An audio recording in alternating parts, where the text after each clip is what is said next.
Hello, welcome in everyone. I am Chaotic Vito, your humble DM for the evening. Let's get through and introduce our players for the night. First, to my right, your left, JR, how's it going? Who you playing? Oh, I believe you're muted, my guy. Of course I am, because the idiot that I am. I'm JR. I'll be playing Ias Rolk tonight. Beautiful. Moving right along. Dubstepper, my guy, how's it going? Who you got tonight? I will be playing Jin Yaris tonight. Nice. Where can we find you? I am over at twitch.tv/DUBS73PP3R, Dubstepper. And you are a snick tonight. I am a snick tonight. See how long it lasts. Right? I can't wait to see what we do with that. Moving right along. We got Nameless Orange, my guy. What is up? Hey, going on, everybody. I'm Nameless Orange, and tonight I'm going to be playing Kelmare, who is currently not having a great time. Oh, you're just taking a nap. Yeah, we'll go with that. It's a little sleep. Yep. All right, Nerdy Nobody, my guy. I'm Nerdy Nobody, and I'm going to be playing Katse tonight, my wildfire druid. Nice. And first appearance in the campaign, long awaited to join us once more. Twisted Fate, welcome in, friend. Hello. Happy to be here. Yeah. Who are you playing? I am playing Grandfather Time, but he goes by Pops. Nice.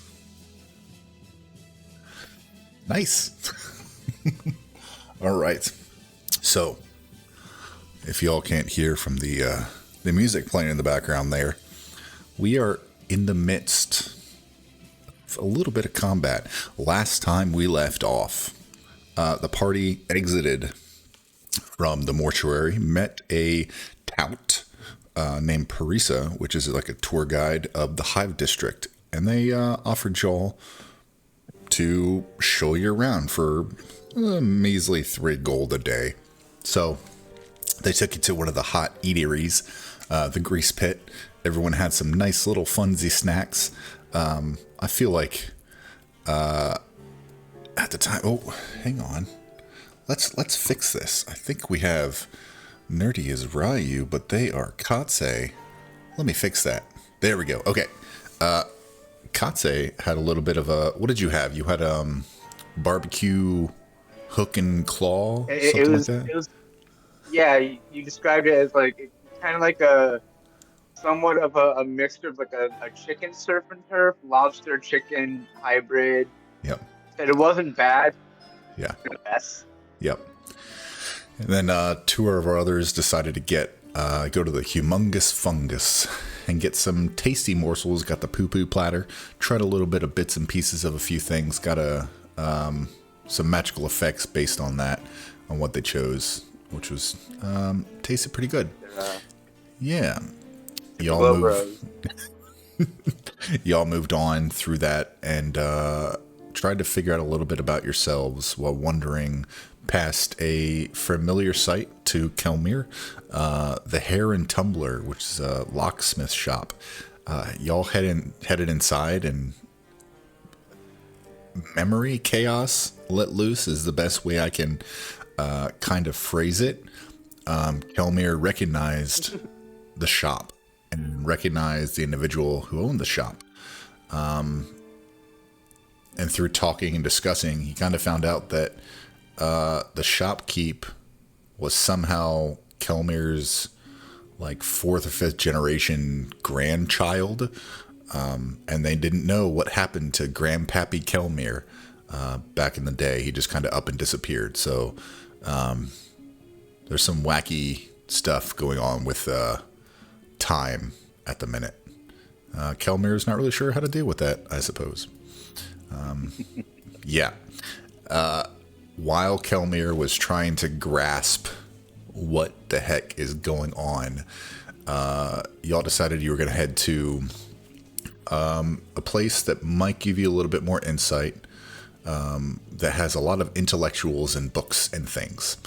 And she said, "Oh yeah, there's a portal in this old building. I really don't use it that much, but we can see if it works." So they went there, and there were a few ettercaps outside who charged you to get in, to get to the portal. And once you were inside, it was a setup.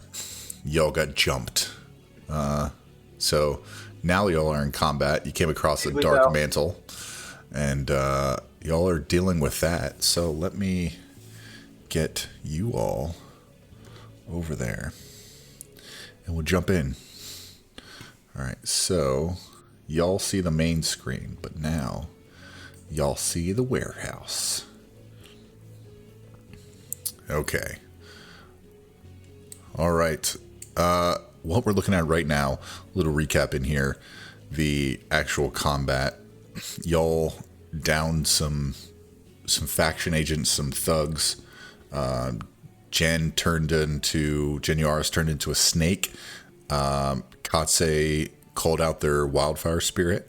Kelmir got downed once, got back up, and is now down again, and is in the web embrace of the dark mantle currently. And we're starting at the top of the round with Katse. And Ias, you are on deck. Let's jump in.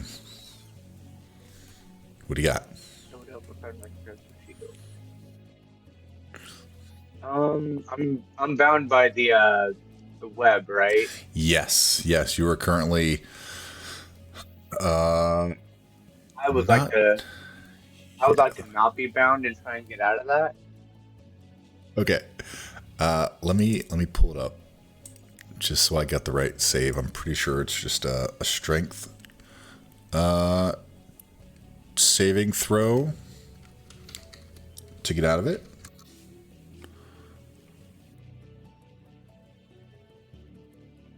So strength saving throw? Let me make sure that it is.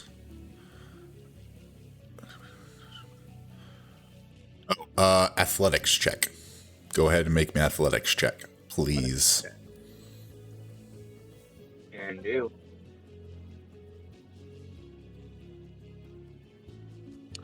That is exactly what you need. You are no longer, you struggle and you break free of the webs. So you are no longer bound by this web.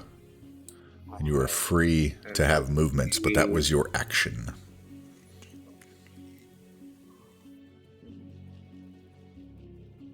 What can I do bonus action wise?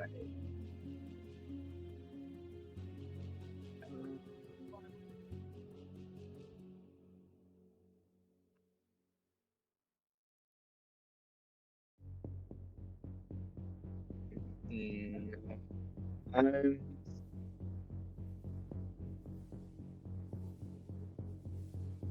Let's see. Fine. Get up to Kelmar. And we'll wait there for now. Okay. Easy enough. Ias, you are up. All right. Ias will keep it pretty simple. He's going to cast Eldritch Blast at the Ettercap here.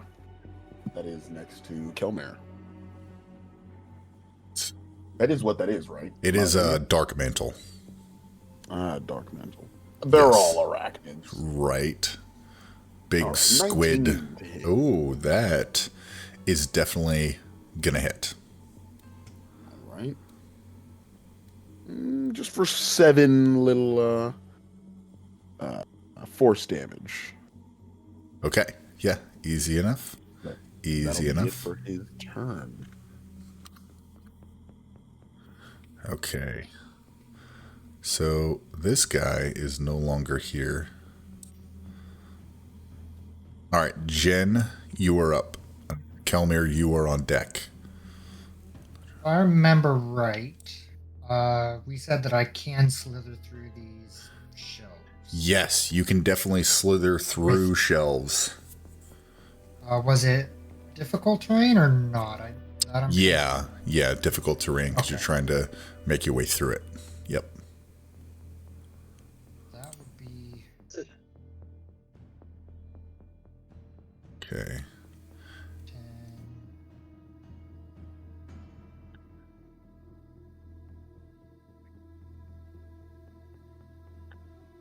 That is 30. Yeah, I believe that's my full movement there. And I need a strength saving throw from the arachnid. Okay. DC 12. Okay, strength saving throw. Let me pull him up here. If I can find... Sorry, he's not a dark mantle, he's a dark weaver. That makes a little bit of a difference. Okay, put that over. Alright. Strength saving throw.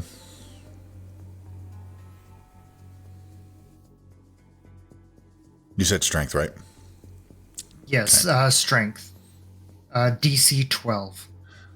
He rolled an 18. Okay, so nothing happens. And Okay.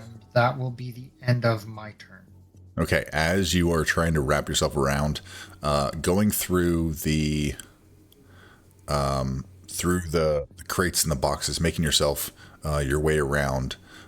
Down here, when you first went through, you kind of bumped a little bit of a barrel, and it just toppled over, and the lid opens up, and outside the lid rolls a creature. It just lands. Pops, would you like to tell everyone what hits the ground that rolls out of this this barrel? What do they see?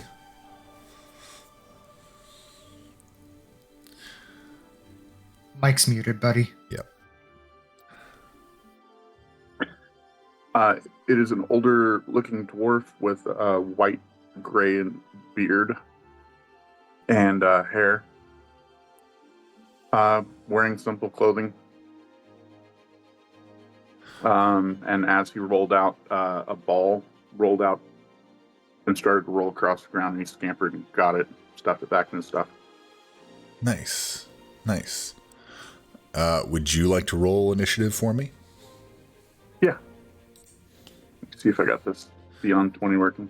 Yep. Just got to click your token on roll 20 and then should be able to come right in.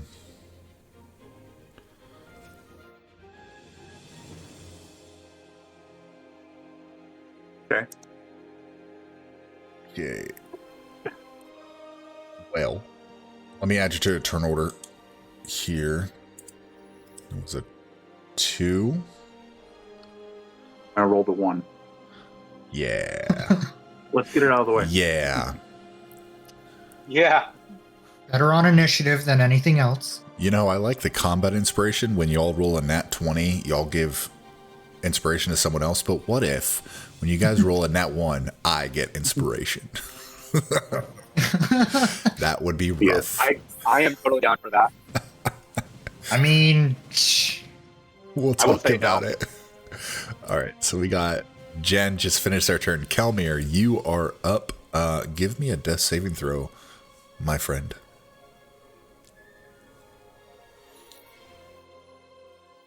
Oops. Oh, here we go.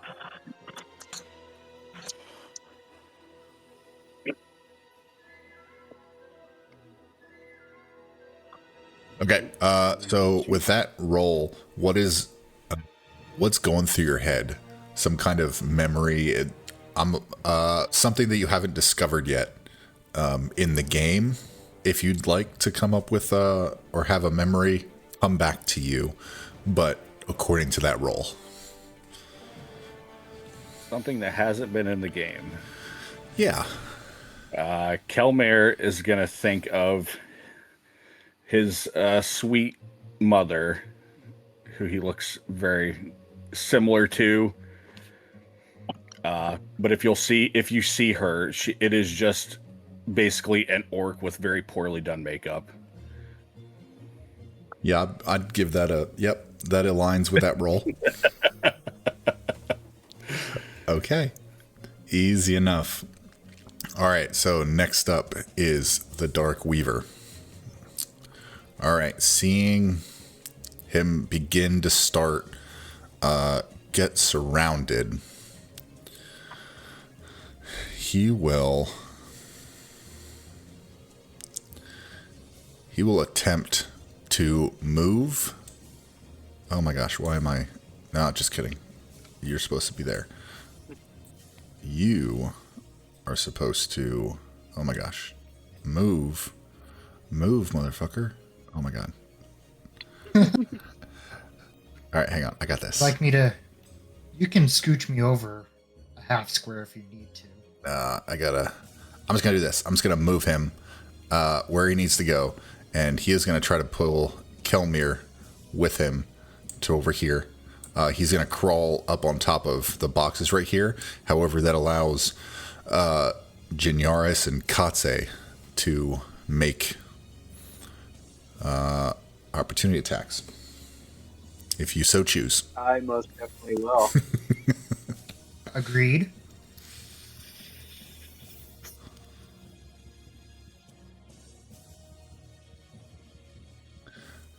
Katse, that just misses. Ah. As you swing out as he scampers away. If I can do this right. Oh, that's right. You have to go into the snake. That misses as well. He dodges your snatch of the snake as he moves out of the way. And as he does, as you attempt to make that that bite, he's gonna snap at you and attempt to bite you as he's moving away. Okay. For We're going Nat Geographic on here. for a 21 to hit. That will hit. Okay. For 11 bitey damage. And 7 bitey damage. and 17 necrotic damage. Ooh. Okay, hold on. I gotta break out the calculator. I believe that is 2/8 damage. 28. Yes. Yes. And so that will drop me out of snake form. Okay. And then... Okay. I have...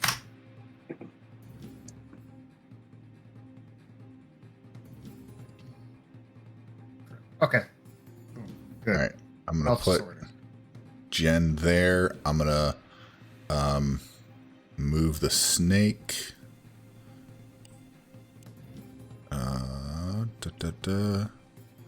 Okay. Wherever you want to put Jen, where he would have been in those few spots. There.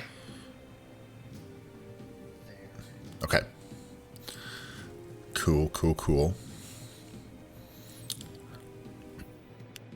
Nice. Okay, that is the last thing he's going to do. He's just trying to pull back a little bit, get some space. Pops, you are up, and Katse, you are on deck. Pops, you fall out of this container, and the only thing you take note of first is your ball rolling away, and you're like, I have to get it. So you get it, and you look up, and you see you're inside this rather large warehouse. There's a handful of other creatures, a large like bugbear creature, a rabbit, a snake, but you blink back and it's like a floating fairy, a Goliath covered in mail, and this weird fire spirit thing. And they're all fighting, it looks like, against this one creature that looks like a large anthropomorphic winged creature thing. You don't really remember much else. You remember your name, but other than that, you're kind of like, I don't know how I got here, but I'm here now. Okay. I'm gonna 10, 15, 20. I'm gonna come here and look around. Do I see is Calmir like on the ground or up on the bookcase with up on the shelves with So the he's guy? kind of hanging at the moment. He's being pulled up the couple levels to the top of the shelves. So he's kind of just come off the ground and is being pulled over the edge, but he's still kind of like hanging there. Okay. Not really knowing who's who. Yeah. I'll probably just heal him then. Okay.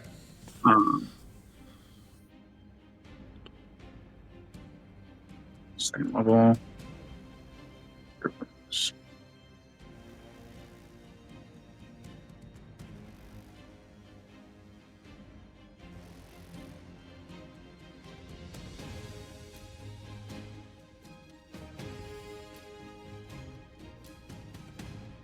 Okay, so for 16 healing. Damn. Calmir, you were up and awake. Another level of exhaustion for 16 healing. What's going on? Where am I? And that'll end my turn. Okay, easy enough. Top of the round, as soon as y'all see this bearded dwarf guy just kind of run around, and then you see him raise his hands, and then Kelmir starts kicking around. So he looks like he's trying to help out. Actually, What's up? voice of authority.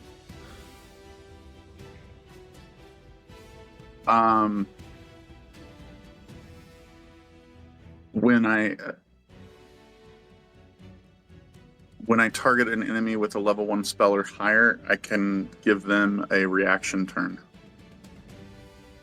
So Kalmar could try to do something as an attack or an action. And I can use melee. I have the spell to make one weapon attack choice. Yeah, Kelmir, you find yourself come to again, still encased in the web, and you feel like you are able to take a reaction to do something. One weapon attack against a creature of your choice that you can see. Well, Kelmir sure doesn't know what's going on. Last thing he knew, he was out on the street.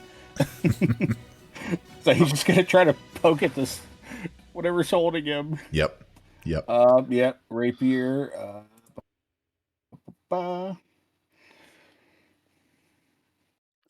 That is not going to hit, my guy. You He poke tried. out He and... tried. Yep.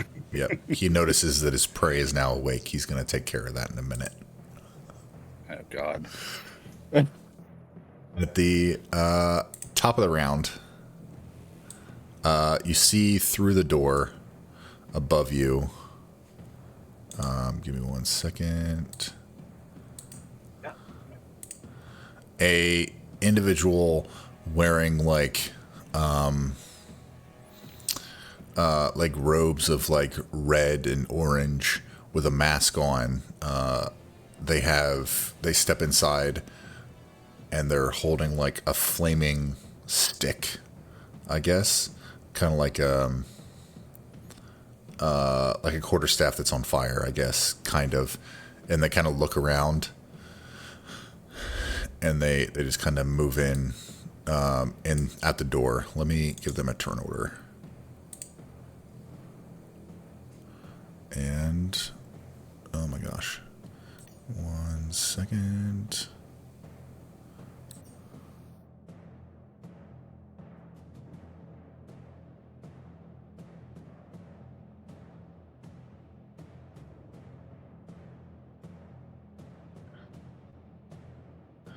Yeah, it's kind of like a warhammer, I guess, with like a smoldering, flaming bit at the end. And his initiative, okay. Nice. All right, so top of the round, as he walks in, he sees what's going on, and he jumps immediately into the top of the order, and you hear him kind of mutter at something. I think Katse would probably be one of the first to hear it, and Kelmir, but on the other side of the bookshelf, he'll say, what the fuck are these people doing in our warehouse? And something else about those fuck-ups couldn't handle it by themselves. And he, like, comes in, and he makes the move over here and sees Katse. And he is going to take his hammer, and he's going to raise it in the air, and he's going to swing the flaming hammer down at Katse for an 18 to hit. I'm gonna cast Tiny Shield. Okay. And that bumps you up 5 AC during that exchange?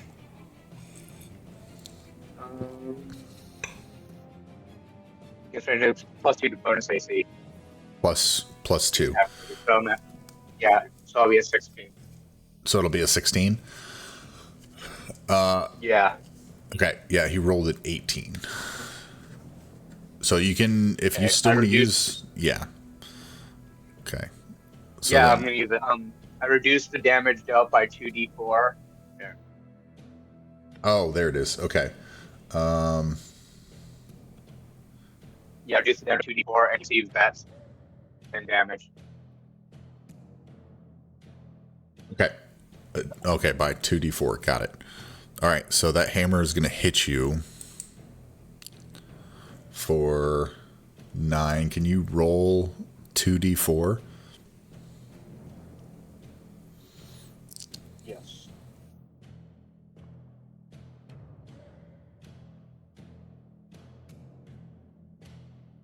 Okay, you take 4 points of bludgeoning damage and 10 points of fire damage. And you are currently... Oh, let me... We got this effects here.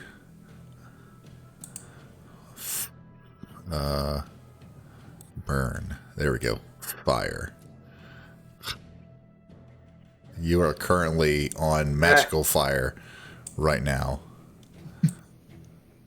You catch fire. Let me give you a status effect for fire. If there is a fire, I don't know what the closest thing to fire would be.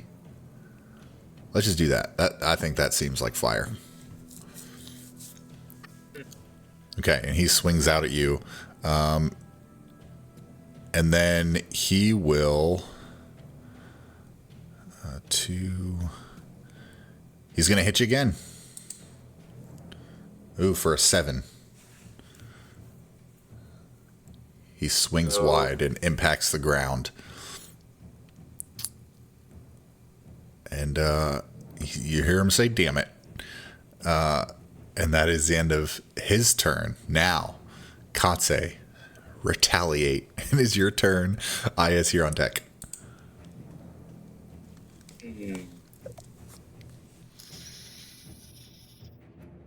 I am going to bonus action, materialize my flame blade and flash at him. Okay, yeah. Go for it.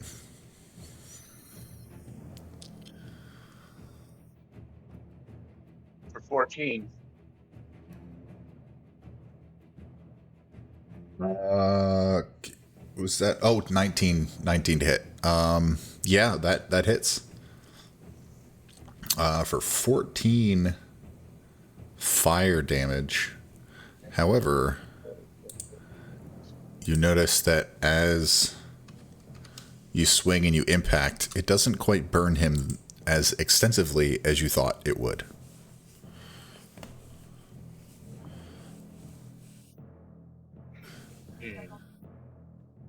Yeah. Bonus action. I can't really move out. If I move out of range, he's gonna pop me. So I'm just gonna have to leave it there for now. Okay. Let me.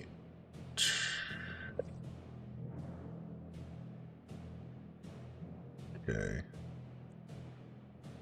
This is what it looks like. I'm sharing it to y'all. That is what dude looks like.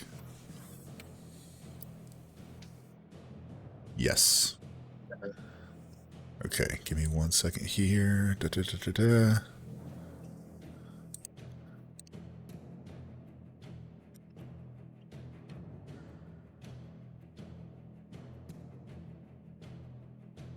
Okay, perfect. All right, so next up is Is. Is, as you see this guy kind of come around the edge of this storage area and attack Katsu, you feel this burning sense, pun, burning sense of hatred, Is, to this individual, and you're not sure for what reason, but you feel like you don't like what he is. You recognize him.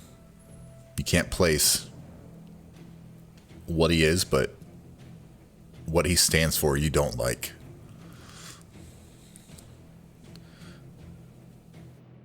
I think you're still muted. Is will, seeing this, he'll lower his hands as he was keeping his distance and casting Eldritch Blast. He'll draw the trident out from the looped scabbard on his back, and he'll begin to approach with his shield up, ready to get personal here. He's going to use his bonus action to cast Hunter's Mark. Okay. And then he's gonna go all out, it looks like. I think that's what we'll do. Can I throw my trident? Is there a disadvantage to throwing it? Other than that it leaves my hand, I guess. I don't think so. Shouldn't be, right? It's ranged as well. It is. That is Yeah. true. Yeah, you should I be would fine. assume so.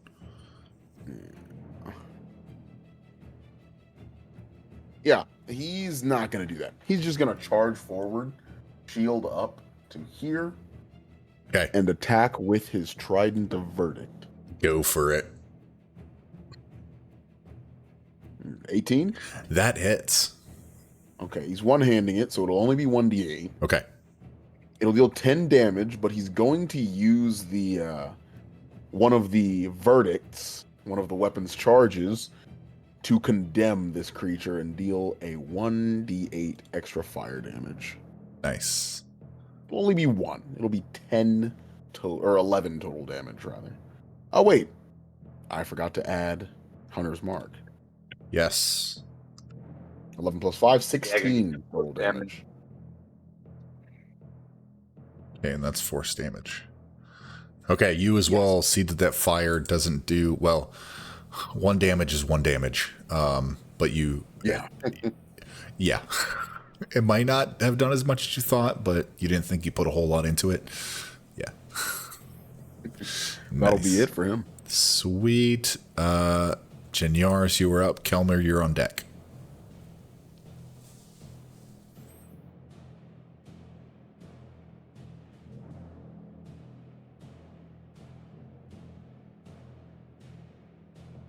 I believe you are muted. Well, Yeah. I guess this is just the muted stream. Yeah. But, I'm going to use my bonus action firstly to Okay. cast Healing Word on Kelmer. Okay. And then, can I upcast that as a bonus, or can it only be first? I don't see why you couldn't upcast it if you have the spell slots, if it is upcastable. It is. Yeah. I will If you have the spell slots, go for it. upcast it as a second spell Okay. level on Kelmer. Or Nice. 6 healing. You feel a little rejuvenated, Kelmir. Then, where the heck is my movement speeds?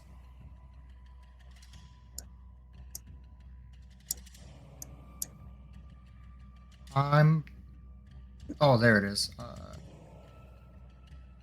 Okay, so I have 40 feet of flying. How high up is that Dark Weaver? I'd say maybe 5 or 6 feet. Ish. Okay, so not very tall. No, he's still within reach. Okay, so I'm going to, after casting Healing Word, I'm going to fly up to and attempt to slash the giant spider with my scimitar. Go for it. 17. To hit. That just hits. All right. Nice.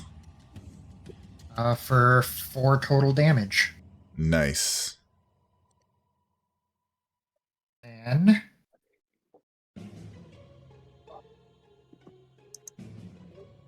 You slash out his abdomen. And you make a little bit of a slash.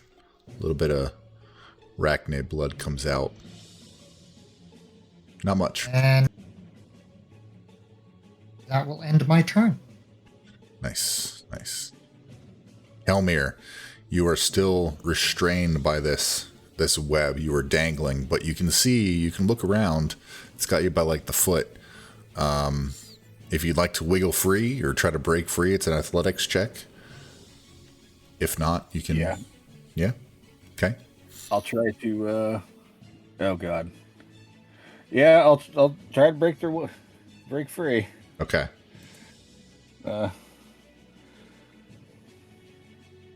Ooh. Okay, well, that went better than I thought it was going to. Yeah, you successfully break free of this web as it unlatches from your foot, and you kind of tumble back to the ground. Not maybe like a foot or so. Just kind of fall down, but you're able to move around and do things now. Well, that's good. Yeah, so since this thing is up on the bookshelf, if I move back, is that still an opportunity attack? Yeah. Yeah. Okay, well, oh God, Kelmer's. I guess unless. Well, wait. Sorry, let me check something really quick. I think I still have something. Yes. Okay, I am going to use my last rabbit hop to jump back away from him. Nice. so I do not proc the opportunity attack. And I'll move. I'll move right there. And let me check that off. Cool. I guess I'll try to fire my short bow at it. I'm at range.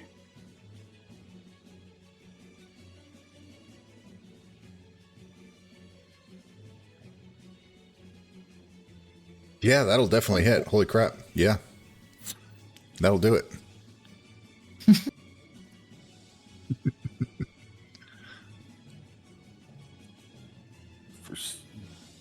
Yep, 6.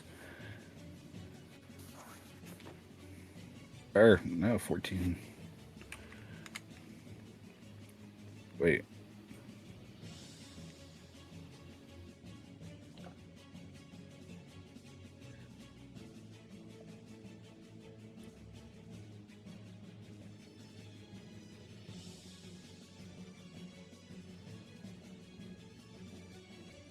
Okay, for 14 damage, this dude, holy crap. Okay, your short bow, you scramble down, you rabbit hop back, you turn and you fire this. Just, Genioris, you feel a whoosh as this arrow passes you by and impacts this creature for Jesus. Nice. Pretty heavily right in the thorax.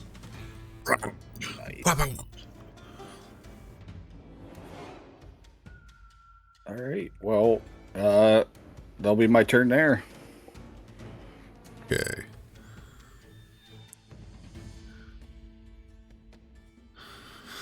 All right. This creature, seeing that his prey, both of his prey have left him, he's going to reach out. First, he's going to reach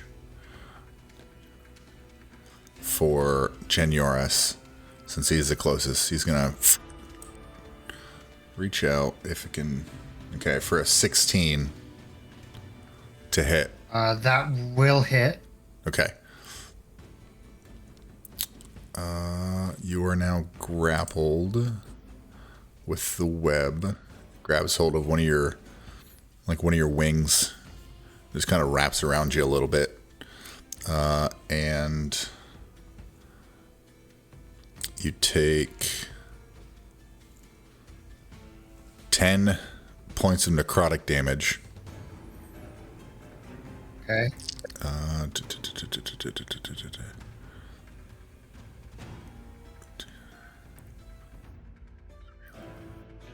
Just the necrotic damage, or Nope. Yep, that's going to be just necrotic damage. I'm checking to see. Okay. With his second web shooter, what's up? I am now unconscious. Okay. Sweet. Sleepy sleep. Now let's give you that one. With his second little Spidey web shooter, he's going to reach out to Katse, actually. No, he's not going to reach out to Katse because Katse's on fire. He's going to reach back to Kelmir. He's like, I don't want to get near that fire. Kelmir for a 12 to hit. That will miss. Okay. And then he'll finish off with one bite attack. The only thing that's next to him, he's getting frustrated about his prey somehow coming back to life and leaving, and he has to keep doing some work. He is going to bite Genioris. Yeah, for a 24. For an Yep. automatic single, double. It's a single. Should be a single. If it were a nat 20, it'd be a double, I believe. Okay. So he does hit you, and you do. I mean, you don't take any more damage, but that's an automatic failure. Mm-hmm. Yep. Okay. And he is going to move back slightly, and he is going to pull you with him. Looks like he's trying to get to that corner over there. And that is the end of his turn. Pops. You're seeing a lot of stuff go down that is not great. How tall are these? How do I think? Press and hold. Okay. How tall are these bookcases? Or shelves? Probably like 4, maybe 5 feet tall. Okay. It's like the top end. I'm going to I'm going to climb up on top of here. Okay. Yeah. I'm going to use Twin Spell. Okay. To cast a cantrip at both of these targets. Okay. Come on, there we go. First, the thing that is going after. What does it look like on the left? This? The creature? Yeah, the creature dragging him. All right, let me get it for you here.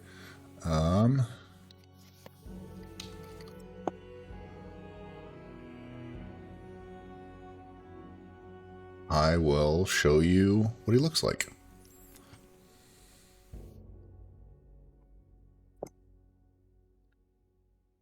Got webbed arms and big long leggies and pincers. Okay, perfect. Yeah. I'm gonna go with psychic.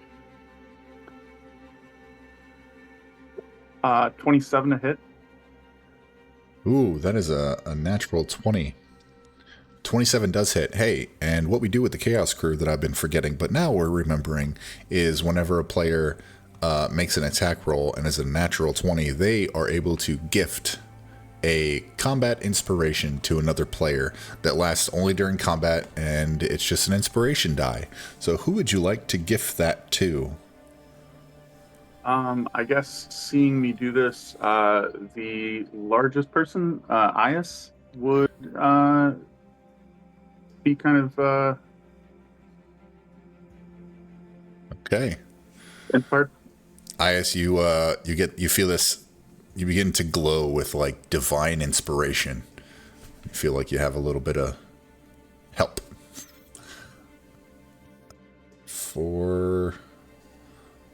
Okay, so that's 8 damage on the guy on the left. 8 damage on the left. Okay. And it's psychic. Yep. It kind of like clenches and it kind of curls up slightly and it lets out like a scream. Not quite like a bird, but you know how it goes. Seems like it did a little bit of damage. Yep. I'm gonna go ahead and target the same one for 11. Okay.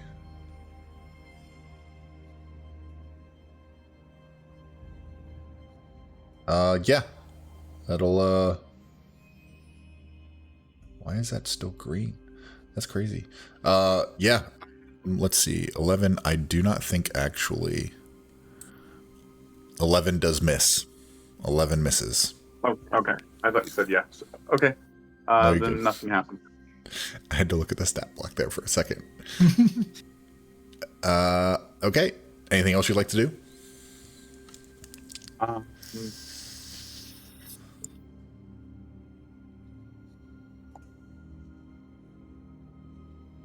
No. Okay. Oh, yes. I'd like to move. Can I move? Hello. I'd like to move down next to him. 1, 2, 3, 4. Can I move here? That's 20 feet total.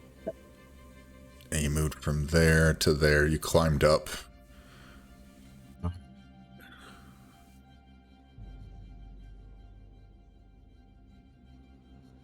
Yeah. I think that should work.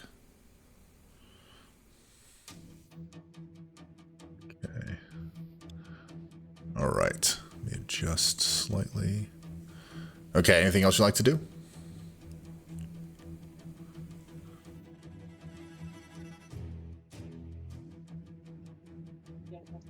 Move there instead, and then no. Okay. Easy enough. The fire starter is going to, just having been attacked by Ias, and that Katse is on fire, he's going to attempt to turn Ias on fire as well, having just been attacked. He's going to swing out his it's called a havoc hammer. That's dope as shit. For a 10 to hit. Going to whirl it around, and I assume that does not hit. Absolutely not. Ice's shield will turn that away with ease. So he will readjust his momentum and bring it back at you for a second hammer attack. Jesus. For a natural 20, for a 25 to hit. That one will hit. Okay. And that is going to be for, let's see. That's okay, plus minus 3. 14 points. I had no idea for you. Hey, Nerdy, can you mute your mic there for a minute, my guy? I don't think he can hear you. But yes, 14, you said? For 14 bludgeoning damage.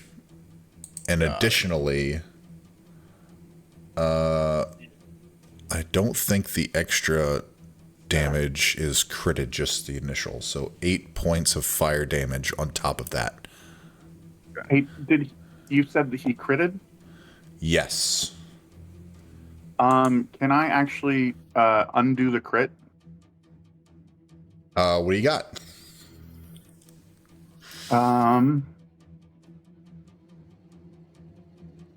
Order.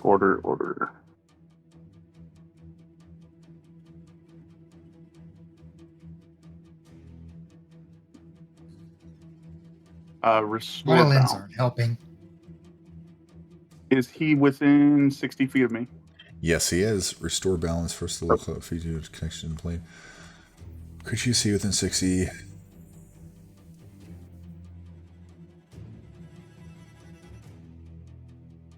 So that says if they're about to roll with advantage or disadvantage. That was a straight roll. Oh, okay. Prevent the roll from being. Let me read the rest. Make sure it doesn't say anything about you're right. a crit. Okay. Yeah, so that will not be able to go off. But that's good to have in the pocket for sure. I like it. And Ias, you are now on fire as well. Is there anything I can do to be not on fire? Yes. Let's see. You take fire damage at the start of each of your turn. You can make a dexterity saving throw, ending the effect on yourself. So if you use a dex save on your turn, then you can become on fire. Got it. Yes. All right. He likes where he's at, but he doesn't like having his back to a lot of people, so he's gonna move across, spin around, and just stay within melee of you guys. And that's the end of his turn. Katse, you were up. Ias, you were on deck. Y'all are on fire. I'm gonna stay within range of him. Okay. We'll move here, Yep. and then that dark mantle not flame thingy, that spider fuck. I'm going to cast a scorching ray At the arachnid? at the dark mantle. Yeah. Okay.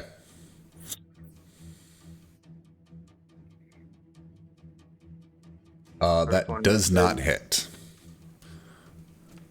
Streams by him. And the second one, Wow. the third one, man, you're just firing. Jen. We're distracted by being up there. Yeah, Jen doesn't know it, but Pops sees it. Pops is trying to dodge these also. Jen is just swaying being held by this this web and doesn't know how close he got to being smacked by one of these scorching rays. It makes sense though because you're on fire. I guess so. For my bonus action, I'm gonna have my little fire spirit spit a seed at the creature. Okay. Oh, you also take 5 points of fire damage. It was at the beginning of your turn. Sorry. All right. Because you're on fire. All right. You get a dex save at the beginning of his turn to. You can make one, so it doesn't say you automatically make it. You have to choose to make the dex save. Oh. For a 16, that, let me bring it up. It meets it, beats it. Beats it. I will take that. For 4 fire damage. 4 points of fire. Okay, ouch. And then it goes immediately after me, so it's gonna move. I can't move it. I believe it has, 30 speed. 30, so 5. Let me give you 5. access there. Okay, you should have access to move him now. That's weird. Alright, so 5, 10, 15, 20. Okay. And that'll be it. Okay, easy enough. Ayas, you were on deck. And then Genyaris. All right. I'm gonna keep it pretty consistent here. Okay. I'm gonna go ahead and attack again with my trident to verdict. I'll use. Do I need to call out my inspiration before? Or? No, you can use it after a roll. I'll go ahead and use it now. Then. Okay. And it's only 1, so it's 10 to hit. Okay, so that misses. Unfortunately. Let chaos reign, y'all. Don't believe I have a bonus action for you. Well, actually, I will use my lay on hands for myself. Do it. I've got a 7 left. Okay. So Nice.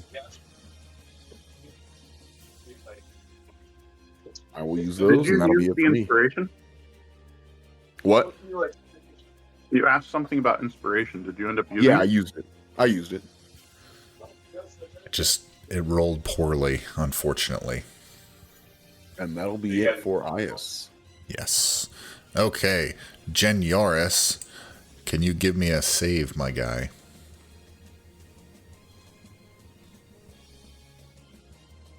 Okay. Based upon that failure or success, what's a memory that pops into your head that may not have been there before? When I first arrived to the woods of Sylvan on this plain, middle of nowhere, no civilization, but being greeted by a very large, majestic, 6-legged elk, Nice. and just being awestruck of its beauty. I like it. Beautiful. Okay. Kelmir, you are... All right. Kelmer's gonna 5, 10. And he is going to... He's gonna cast Hunter's Mark on that creature, Dragon Gen. Okay. Oh, whoops. Nope, sorry. Yeah, hold on. Yeah, I'm gonna use it, but I'm gonna fire my short bow at it Okay. first. Yeah. You want to hit first there, dude. Yeah, I misclicked. Oh, are you Oh, serious? there we go. Yo, okay. Before you jump into damage, who are you giving your combat inspiration to?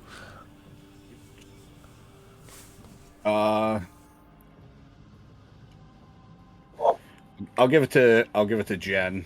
He may need it when he's back up, or if he can get away. Jen, you may not know this, but you begin to glow with divine inspiration. Cool. I'm a glowing corpse. That's true. That's true. It's weird. All right, so Weird. All right, so the damage is 5 plus your crit damage, right? Because of the hunter's mark. So give me some damage there.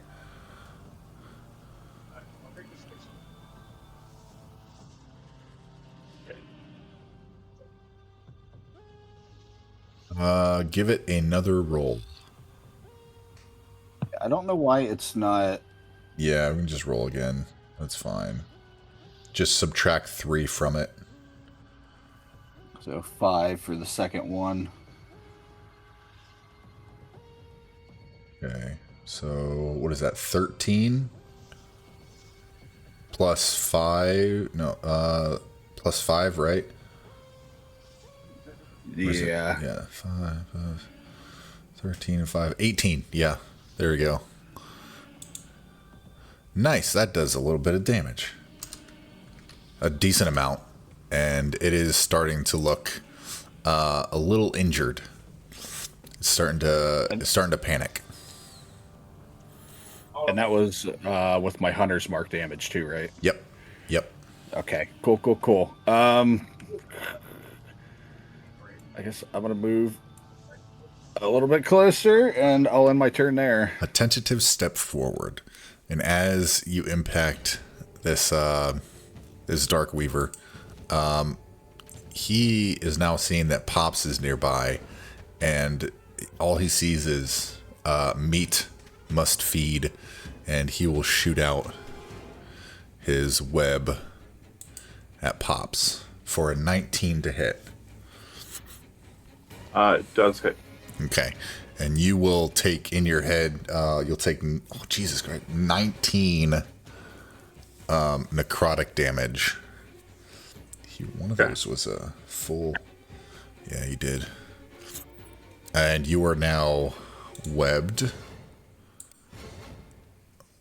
Where's my web? Give me the web.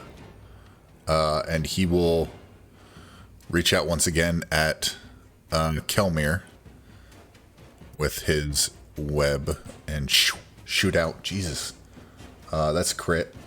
Are these not showing to you guys? Do you see the rolls? No.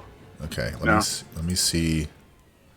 I don't know why that's just showing it. If you look at the, in case you're curious, if you look at the stream, they're on there. I'm just trying to figure out why they're not rolling. Are you doing it to self? In general, I'm rolling from stat blocks in D&D Beyond, so I'd have to figure out.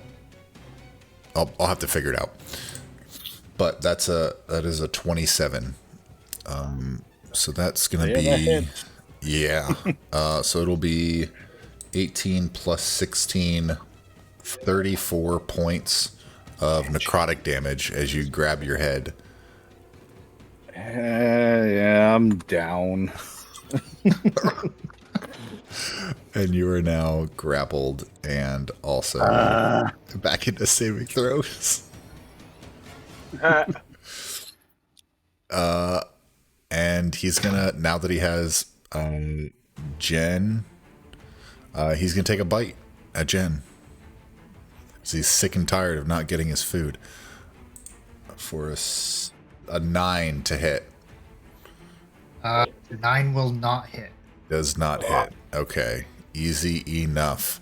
Can use real after any of Beefy these. armor is too thick for his fangs. Nice.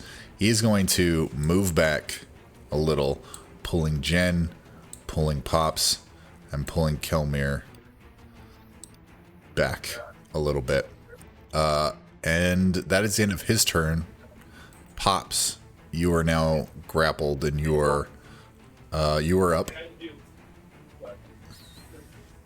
I'm gonna reach out and grab this thing around the neck. Okay. Got a 17 to hit. Why is that still showing green?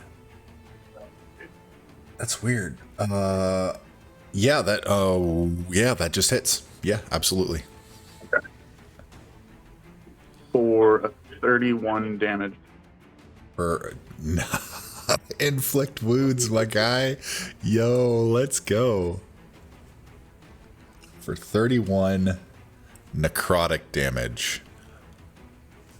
As you do that, though, it seems like it doesn't take all the power of these wounds that you're inflicting upon it.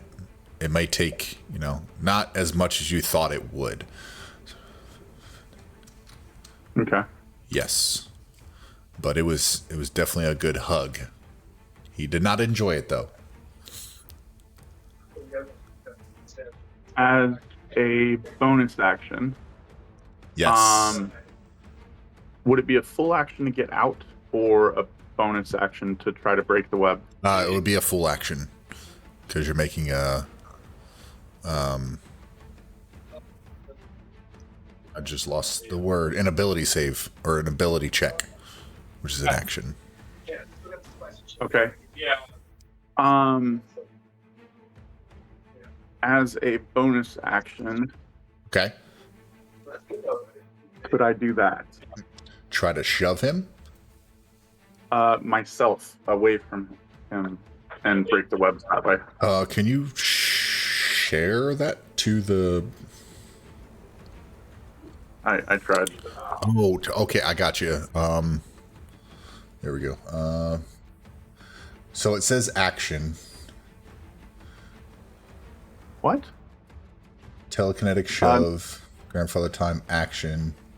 So without verbal, and you can make the spectral hand. As a okay, Here, sorry, I'm yeah, sorry. I'm getting further. As a bonus action, you can try to telekinetically shove one creature you see within 30 feet of you. When you do so, the target must succeed on a strength saving throw, or be moved 5 feet toward you or away from you. Creature can willingly fail this save.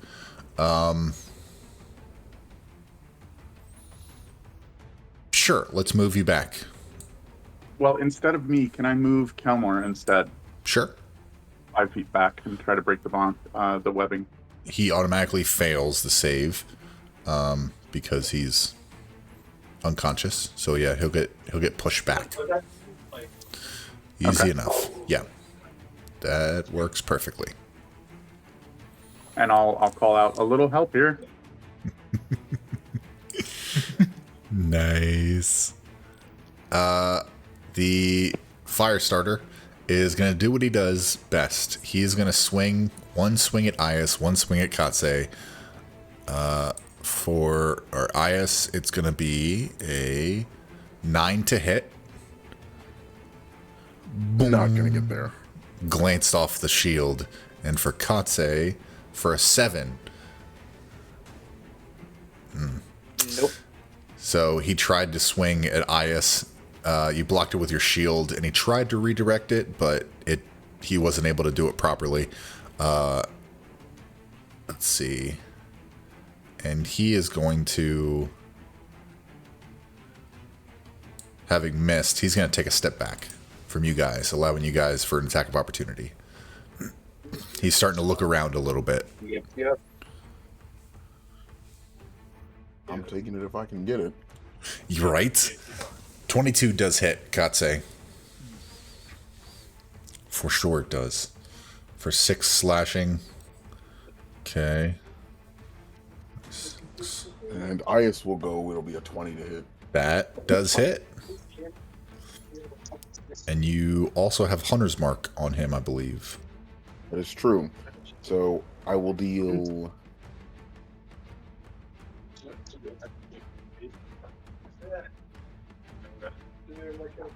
Am I lost?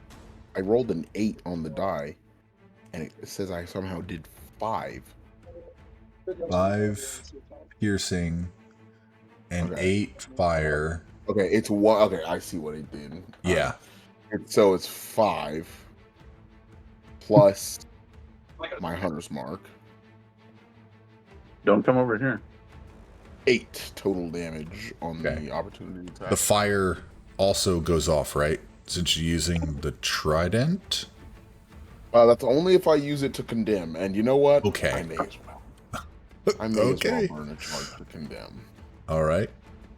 It's an extra 1 damage, so 9. Okay. Yeah, he's starting to look pretty rough, not super bloodied, but at this point he's starting to look around and look for a way to abandon this warehouse. Katse, you were up. Ias, you're on deck. On fire. Right. I'm gonna. All right. I know I didn't ask, but when I'm using the opportunity, I'm sorry. What's up? When I use the opportunity attack, can I force him to make that con save for topple? Is that just when you hit?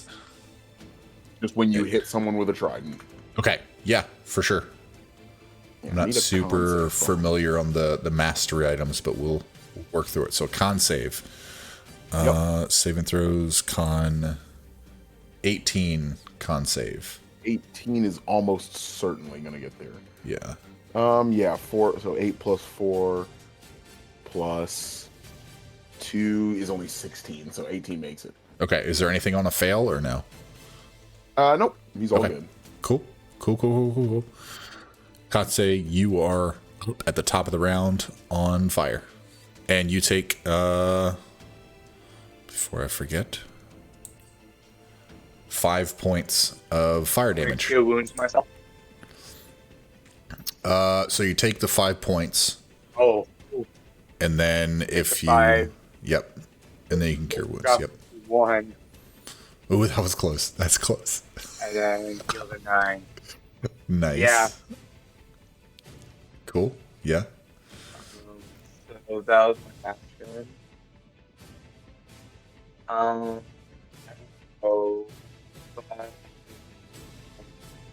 15. Bonus action. The arachnids getting another seed. Okay.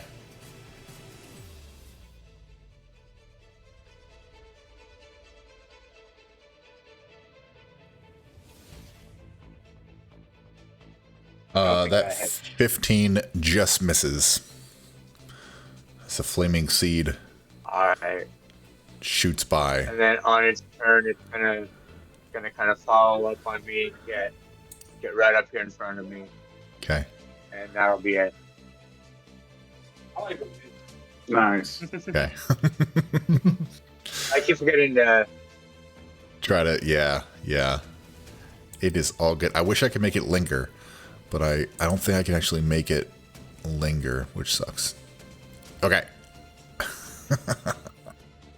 Yeah, y'all are free to use those effects in tandem with your keep forgetting attacks and they're there. stuff. So do I.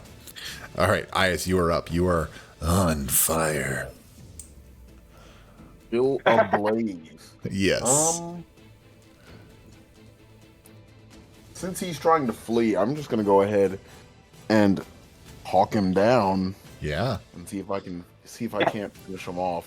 I'll use my bonus action to cast. Let's go with Thunderous Smite. Nice. Let's go. So we will. Okay, it's immediately after hitting. So let's make sure we hit first. Yeah, 22. that hits. Okay, so we'll use Thunderous Smite. Mark it as cast. It'll be an extra 9 thunder damage.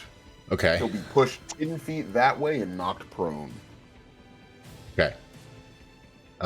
Is that on top of an attack? Yeah, so that's the smite damage is 9. Yeah. Okay. The trident's damage Okay. is another 9. My hunter's mark is another 6. That puts us at 24. Is he still alive after 24? Was that last one minus 6, you said? It was- Minus. Yeah, another 6 damage. Yeah, He is So it was looking 9, 9. super duper bloodied. He's kind of holding himself up by his fire hammer. He's looking. He's on the cusp. All right. In that case, I'll use my last charge of my trident in order to condemn him. Okay, perfect. That is For 5 fire damage to be added fire on, so it'll damage. make Okay, 29 total damage. so half of 5 rounded.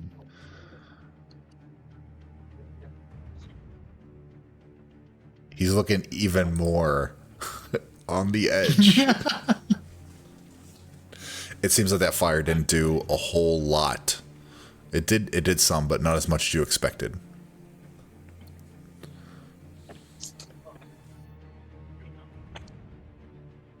Seems like this guy might be good with fire.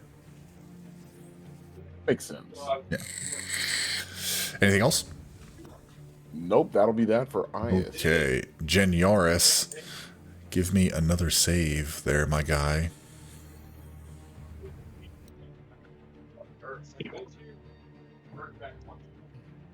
Nice. If you would like to add another memory to the bank that matches that save.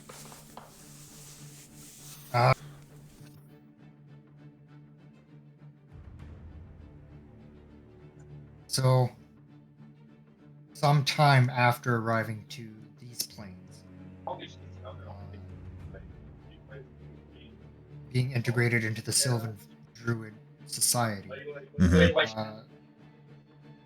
just one of his fondest memories is frolicking through the vast arboreal collection in the great greenhouse of the druids, just all the different plants and trees and flowers, just seeing all the unique specimens that he gets to study.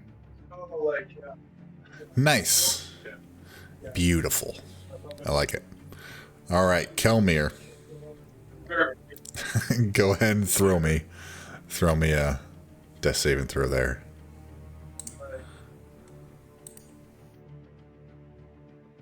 Okay. Do you have a memory you'd like to share that matches that save?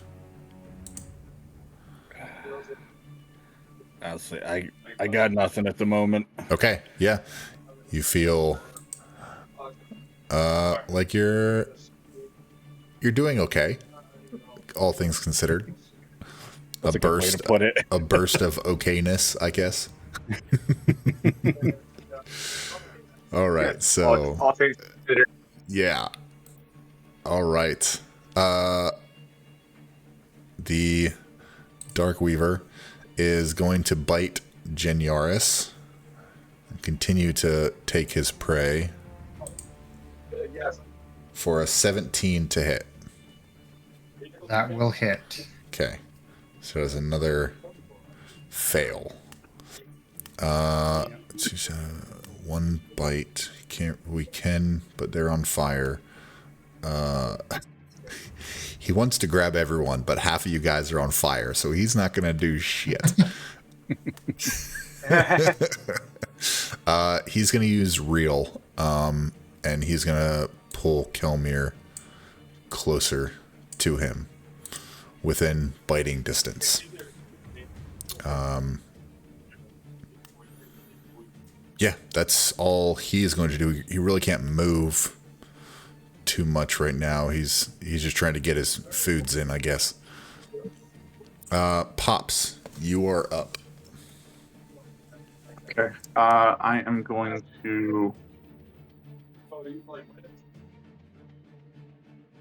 I'm going to twin spell Cure Wounds at 2nd level. Okay. I'm going to target.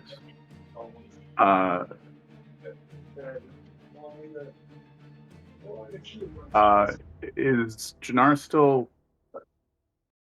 up? Unconscious. Yep.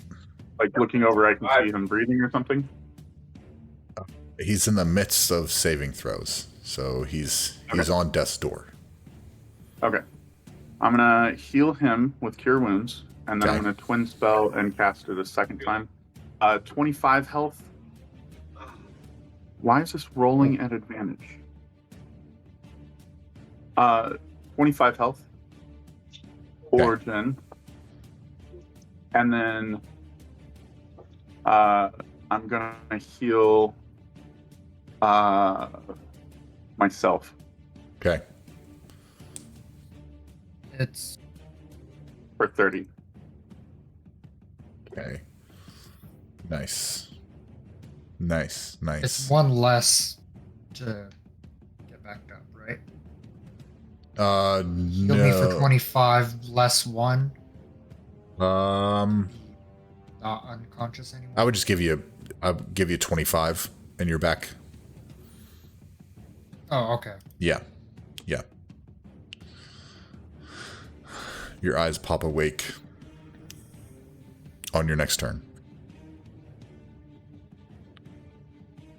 With a level of exhaustion. Yes, still grappled. Anything else, Pops?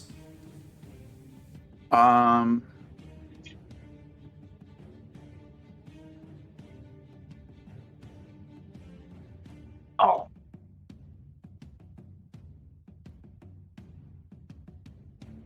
I'm gonna try to use telekinesis to move Ias here, one step closer to me. Okay. Ias, would you like to fail that and be pulled 5 feet, or would you like to try to hold your ground? Yeah, he won't resist. Okay. That's nice. Boop. Oh. He does. Nice. Okay. Would you like to... Nope. Anything else? I don't think you can do anything else. I'll say, I hope I picked the right side. Well... Are we the bad guys? The fire starter will see that this creature that has been protecting for them this warehouse is starting to get succumbed by an overwhelming amount of hacks, slashes, and magic impacts. Will attempt to sprint away. Would you like to take... It'll take half his movement to get up, so... Yep.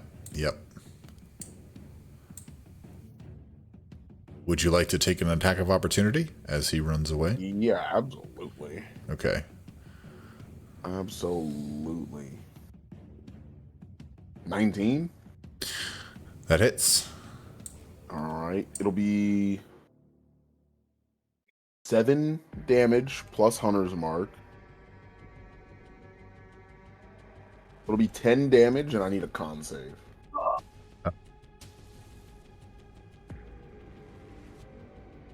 So he's as you swing out and you start to pump this into him, he tries to run and he just topples over and his hammer goes flying and he dies. On top of that, before he's able to make a save. I do have a question. With Voice of Authority, from the healing spell targeting myself, can I take an attack on this thing, or just wait until the next round? Let me look. Because I missed it, technically. It's just a new ability. It's whenever I target a friendly or an enemy, I can let them use their reaction to make an attack. Sure. You can use your reaction to make an attack. For sure. Okay. Weapon attack? The last out of this thing for a 19 That hits. to hit, Yep. and it does 7 damage. With a rapier, I'm going to slash it wherever I see the webbing coming out. Okay. It takes some damage from that. Now that we've satisfied that, Is there anything else? Oh, it's not you. that Sorry. was a- It was, that was yeah, a that was reaction, yeah. all this reaction going on. It helps. It helps. All right. He's down. Katse, you were up. Then you were on deck. And I would like to remind you that you are currently on fire.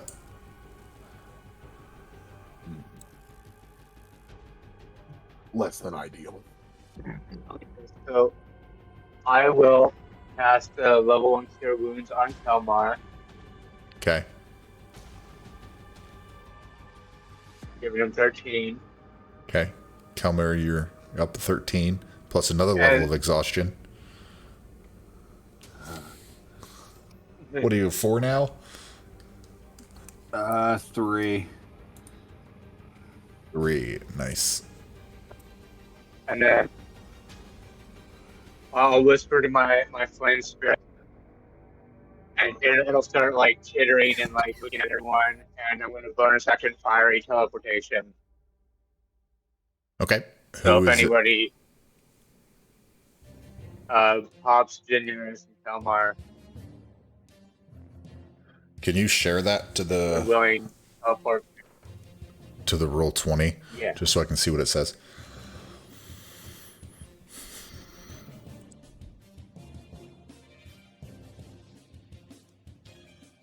Okay. Let's see. Let me scroll down here.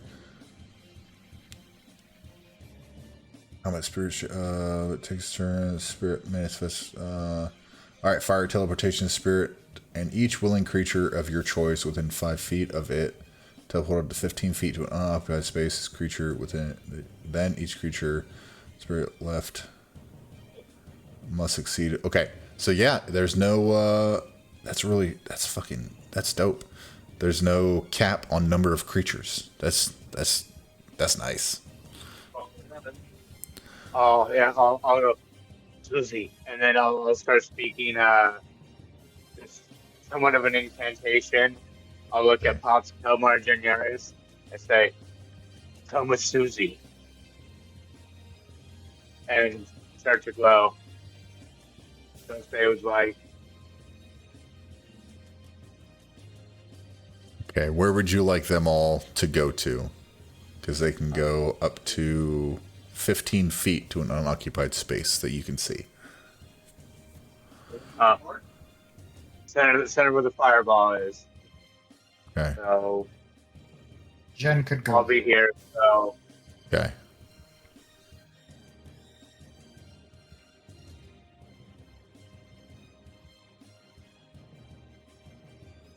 Oh, that one's not cool. What is this? That's just straight burn, isn't it? Explode. Yeah, that's about right. Kelmir, would you like to go, or Pops, would you like to go? Yes, get me out of here, please. And would this break the spider webbing?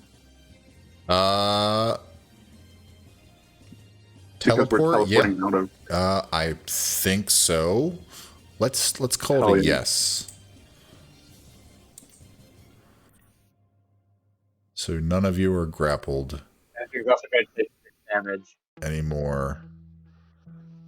And it Actually, takes 6 damage.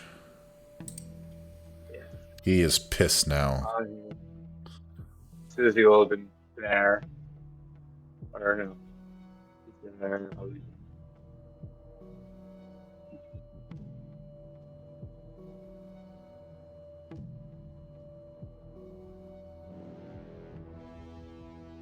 All right. Anything else you'd like to do? No, for Also, Susie. let me give you this, by the way. You take 6 points of fire damage additionally. Me? Yep. Alright, now I'm unconscious. Now Okay. I'm down. Okay. So let's say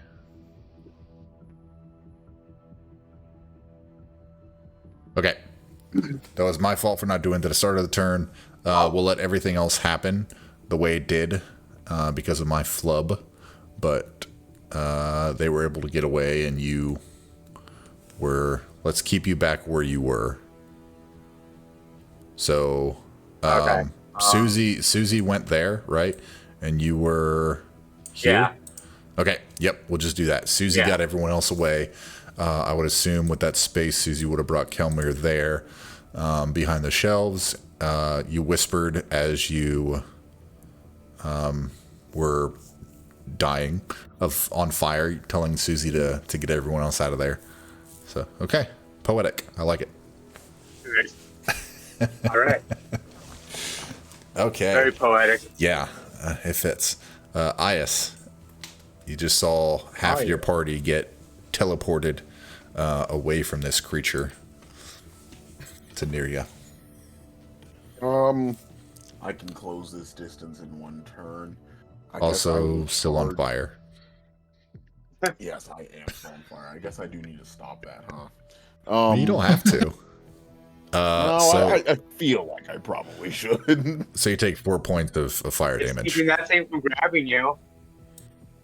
4 points of fire damage. Yes. And do I? He said I need a deck save in order to end it. It is can make a dex saving throw. Yep, dex save. I hope the save's not too high. All right, let's go for it. Oh well, it was almost a 19. A little higher than that, to be honest. Yeah. You were still on fire, burning. Well, if that is my action, then Like the that'll be heated that. battle. So, do you have any bonus action you'd like to do, or movement? Or No, nothing? that'll be that. Okay. Easy enough. Genyaris, you are up. Kelmir, you're on deck. You opening your eyes and coming back to seeing yourselves in a new location by Katse's wildfire spirit. Little healthier, but still pretty out of it. Okie. So Janaris is gonna kind of pick himself up, dust himself off, and then pop up above the shelves so that he can see Katse, and pop a bonus action healing word 2nd level Nice. for 9 health. 9 Perfect. healing. Nice. Getting No there. longer unconscious. Then the action.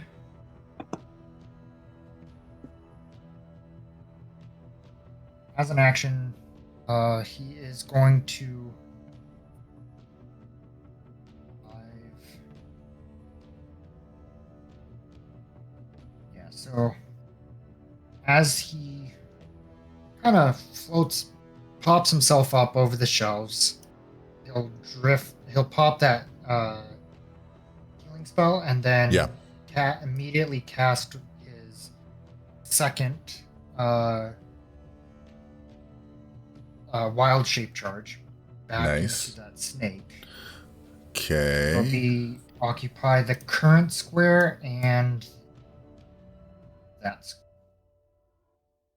Okay, let me get it there.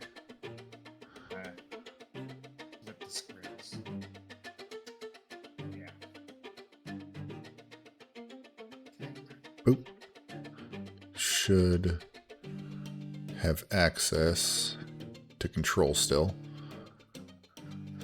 Looks like that back. Yeah. And Snake is snake. then just gonna move up 5 more feet and kind of place myself in between Katse and the Weaver, Okay. Yeah. and my turn there. Nice. I like it. Kelmer, you're up. Pops, you're on deck. All right. Well, Kilmer's gonna move over. He's gonna kind of get up on the shelves here, get a better shot, and I'm going to bonus action Hunter's Mark, Okay. and then I'm gonna fire another short bow shot at this guy. Okay. 24 does hit. Nice. So let me roll the damage for that. Alright. So a 10 for that, and then my Hunter's Mark.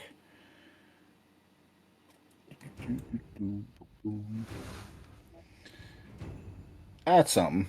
He is. It sure is something. He is looking bloodied.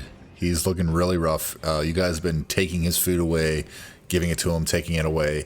So he is looking rough, and he is super hungry. And this long thing right in front of him is looking like a tasty morsel, looking like a snack.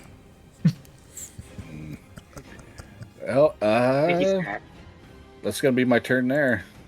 Okay, Pops, you're up. I'm going to climb up on the shelf as it's 4 feet tall, and I'm not. And I'm going to try to cast Sorceress Burst at it again.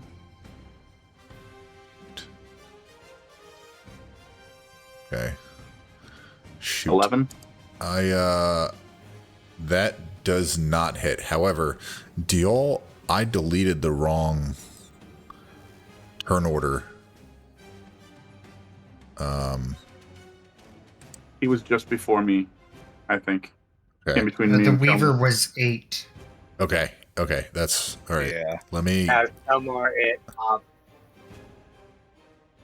There we go. Okay.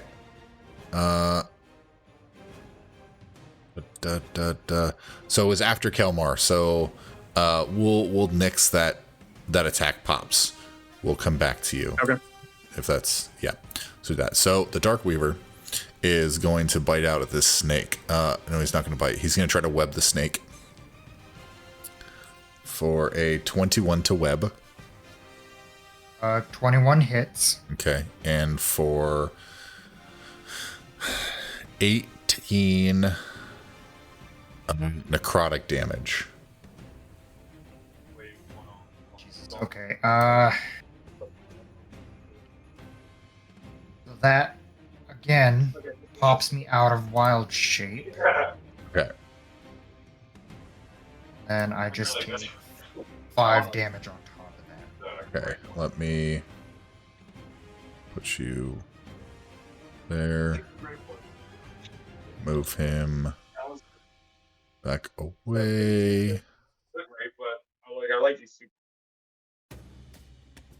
Now, being that the wild shape went away, Yeah. the web transfer. I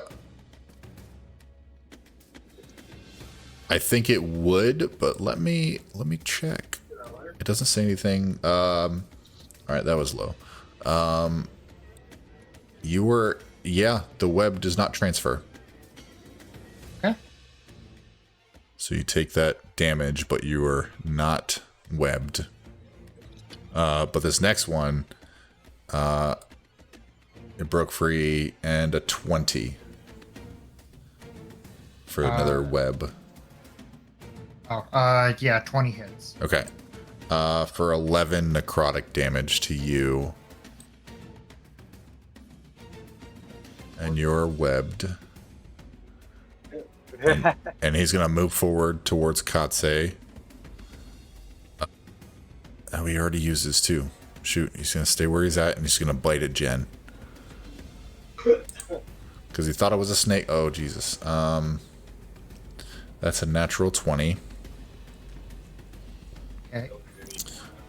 The bite is going to be minus 3, 23 points of piercing damage, and 17 points of necrotic damage. That's a lot of damage. I currently have 9. Okay. Well, My max is 31. okay. What's the math work out to? I mean, obviously down, but is that... No, it would have to be Genius, double. or- It would have to be double. Yeah. So, okay, so it'd yeah. have to be... What is that, 62? Yeah. Yep. Yeah. Okay, so just down. Just down. Yes. Okay. Once again. And that was the bite, and he can't rear you any closer. All right, now Pops, you were up. Katse, top of the round, you were on deck. Are we gonna count the 11? No, I'll let you. I'll let you roll. Yeah, I'll let you roll again. That was my fault. I'm gonna use my last sorcery point and cast this twice. 11 again. If it's 11 again, I. That does not hit. An 18. The 18 does. We can do Sellers? 18 does hit. 2 fire damage. 2 fire damage. Okay. Voluntarily roll. He takes the fire damage. Not super happy about it. But he takes it anyway.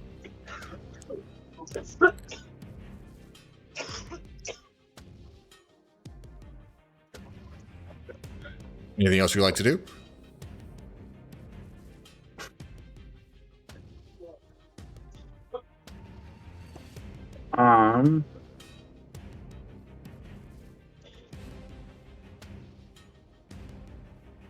As a bonus action, try to pull Janara. Yeah, Janara's south 1 square. Okay, with your telekinetic shove. Yeah. Okay. That is... And then I'm going to jump down and take cover behind the bookcase. Okay. You pull him. Let's say it's not contested, and then you jump down behind. Okay. Easy enough. Katsu, you're up. Ias, you're on deck. Shit's going down. My eyes begin to match my body in terms of being fiery, and I put my hands together and like a cone shape, and I cast my last level 2 spell slot with Burning Hand. Okay. They have to make a Dex saving throw 15. Is a cone. Dex. A 9. Oh, yeah. He takes 16.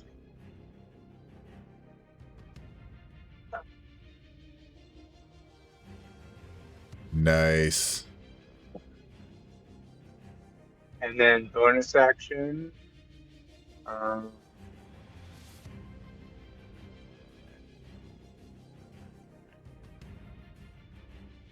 Bullet. See if that... Does that hit? Or let me check. Bonus action. 23. That hits. Takes an extra 3. Nice. It is looking really rough. It doesn't like fire. Alright. That's all she wrote for now. Okay. Ias, you're up. Geniaris, you are on deck. All right. Yes. We are going to use our turn, doing the same thing we did last turn, trying to put out the flames on it. Okay. Let's see. Oh, Dexterity saving throw. I made sure to do the damage to myself. with the fire. 11. Just misses. Okay. So you're almost That there. will be it for Ias then. Okay. Jinyaris, would you mind giving me a death saving throw? 14. Nice. Nice. If you have any memories that coalesce with that save, if not, that's perfectly okay. None come to mind. Okay. That's fine. It's perfectly fine. Kelmir, you were up. All right. Well, let's do one more shot. Short bow. That's a creature. Okay. Man, I am freaking. So natural 20. Bro, let's go. Who would you like to give that combat inspiration to? Ooh, I'll give it to Katse. To Katse. All right, and then one more because it's still not doing.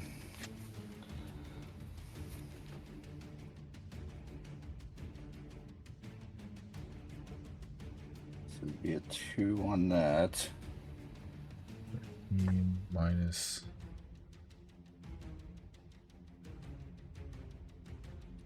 Alright, so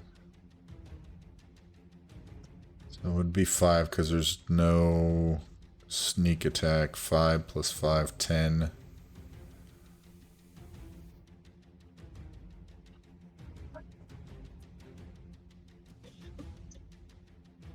Or just be 10. 1d6 plus 3, so yeah, I think so. Right? Yeah. Yep, and then Hunter's Mark damage Yep.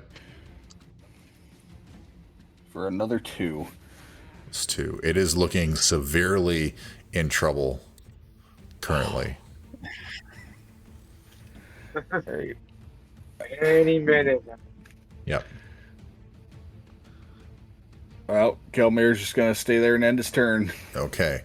The Dark Weaver is struggling at the minute. He is going to try to reach out at least 2 of the creatures. One at Katse to web for a 12 to hit. That is a miss. Okay. And then one at Kelmir for a 26 to hit. Of course, yes. Okay. Kelmir, you take 15 points of necrotic damage. Oh my god. All I think is that Simpson episode. Stop, he's already dead. Well, I'm down again. So. Okay, you're down again. And the Dark Weaver is going to... It has... How much movement does it have? Okay. It is going to move down south. It is going... As it moves, it is going to take a bite at Jen for an 11. Will not hit. He's just sprinting too fast. And he is going to... Let's see.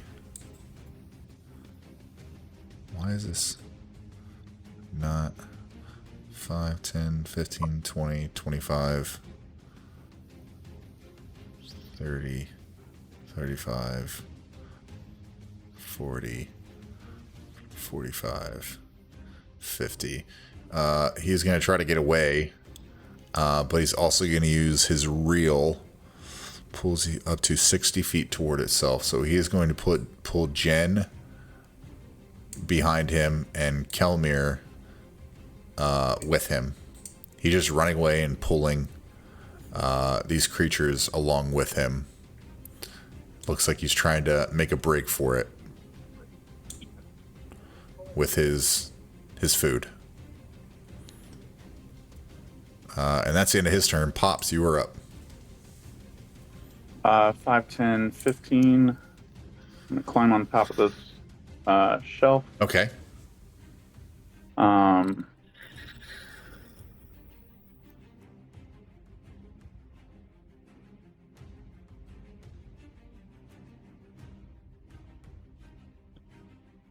uh, 15, 20, 25. And out of desperation, I'm going to grab a hold of its neck again and try to Inflict some more strangle it. wounds. Nope. No? Nope. That does not hit. Yeah. He wiggles free, and he's happy that someone has brought him another snack of its own free will. Is there anything else you'd like to do?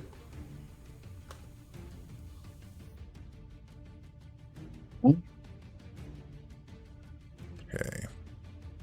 Can I use bonus action? Yeah, right. Inflict wounds was an action. So Yeah. you should still have a bonus action left. I'm going to Shield of Faith myself. Okay. So my AC goes up by 2. Nice. And Voice of Authority, can I attack it?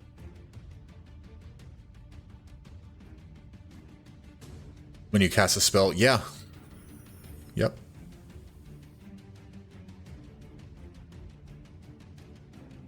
Uh, 7. No. Okay. That does not hit either. You just swing wide of one of his legs dangling as it's running. Skittering. Yeah. It's better. Okay. Katse, you were up. Ayas, you're on deck. He's dragging your buds damn it. away.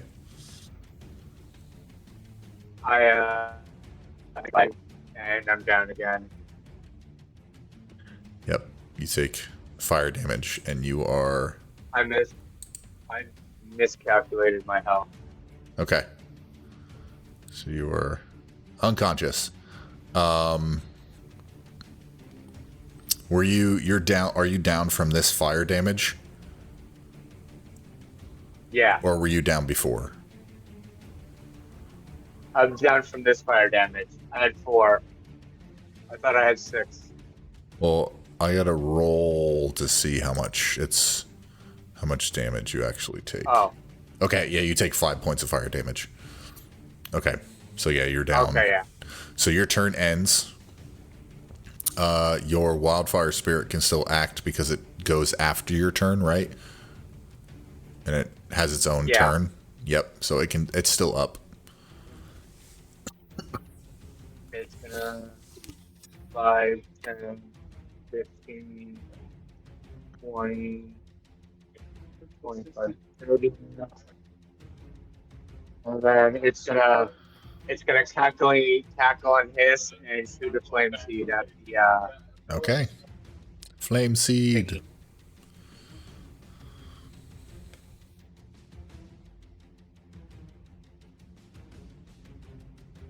Or a 17 does hit. Let's see the damage. 3. 3 fire damage. It does some damage. Nice. And It is looking even worse than it was before. Okay. Ayas, you were up. Genyaris and Kelmir's death saves. Yes, will go ahead and shift his hunter's mark to the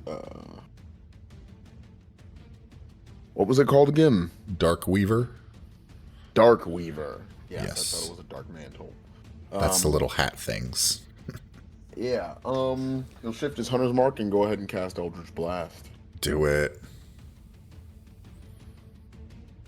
17 17 hits.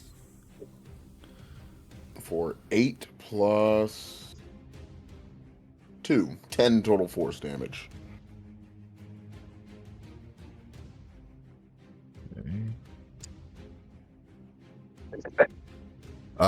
As you release this first charge of Eldritch Blast, how how do you kill this thing? Oh, thank God. The Eldritch Blast appears like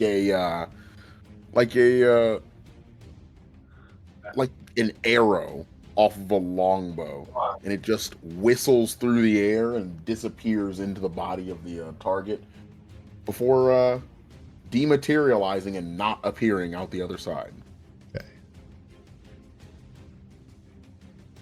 Okay. Nice.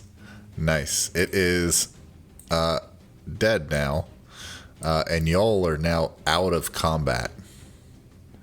Thank goodness. Thank God. Yeah. While three of your companions, Pops and Ias, are currently unconscious, ended off. Y'all destroyed this Darkweaver and some fire-wielding individual who busted in and said that this was their warehouse, and some people just couldn't do things right. And you made quick work of him as well. So now y'all are out of combat and free to do what you wish. I would like to come over here and take 2 turns casting Spare the Dying on these two. Okay. Does the fire go out on its own, or? Yeah, we'll say if you want to shake yourself loose, you can quit burning. I'm not going to make you have to make a save. You see Katse is still burning. Are these two stable? We'll spare the dying. Yeah. Say that. Okay. As soon as I get done with the second one, I'm going to run up here and cast Cure Wounds on first level. Yeah, there we go. Cure Wounds on 6 health. Okay. On Katse? On Katse. Yep. Yeah. And Ias, you're no longer on fire. You shake That's yourself. Everyone shakes themselves free of the fire. And I'm going to start patting myself down, making sure all of my objects and items are where they're supposed to be, making sure nothing got stolen. Yeah, so you have everything on you. Everything seems to be in order. You're not quite sure, like I said earlier, not sure how you got in that barrel. Everything before that is pretty fuzzy, other than who you are and some of your like mechanical nuances you remember.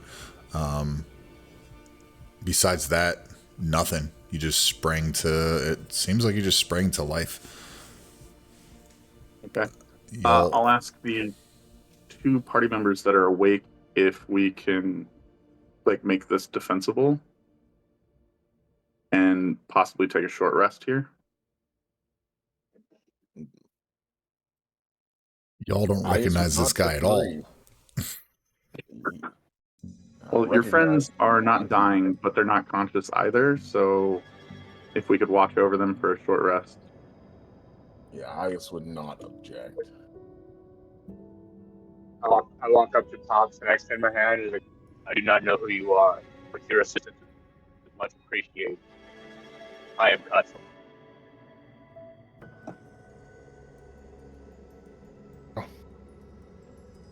So with Awakening. a short rest, are the unconscious players allowed to use hit die to heal up if they're stable? Is stable is at 0 hit points, right? Yeah. Stable is at 0. So they're still, okay. I would still call them unconscious. Okay. They won't be able to do it themselves. So if what would we need? Medicine checks to get them up, or if they have like healing potions or something.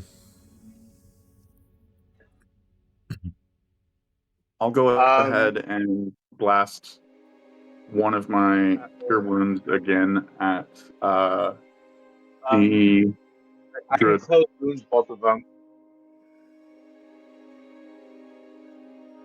Okay. So 10 points Yeah, I from know me. it's gonna.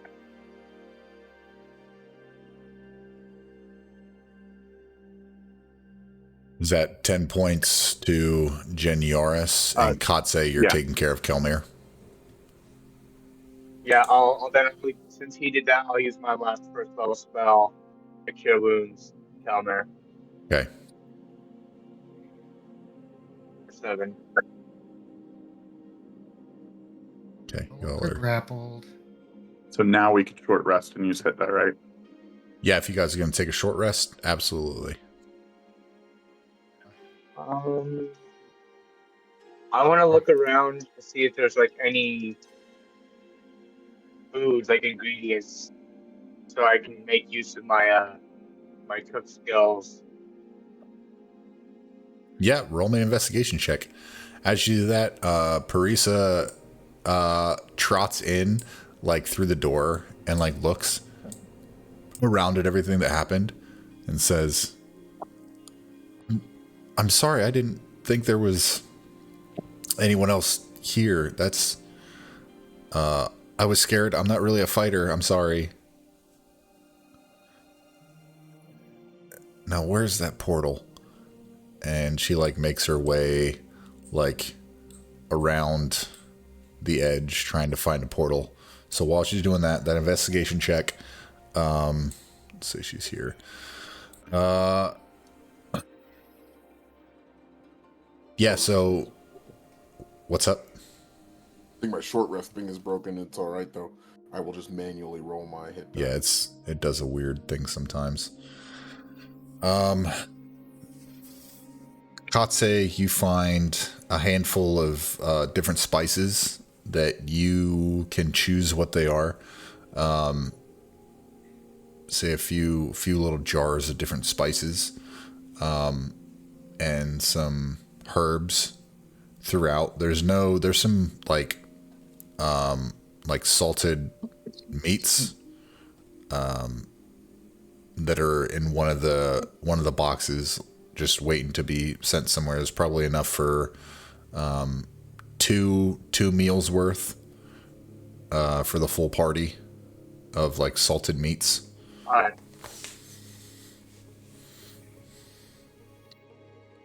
So I grab some meats and herbs and spices, and I'm kind of like smelling the spices, smelling the meats, kind of examining them, and I also like I nod and shake, and I start talking to Susie a little bit.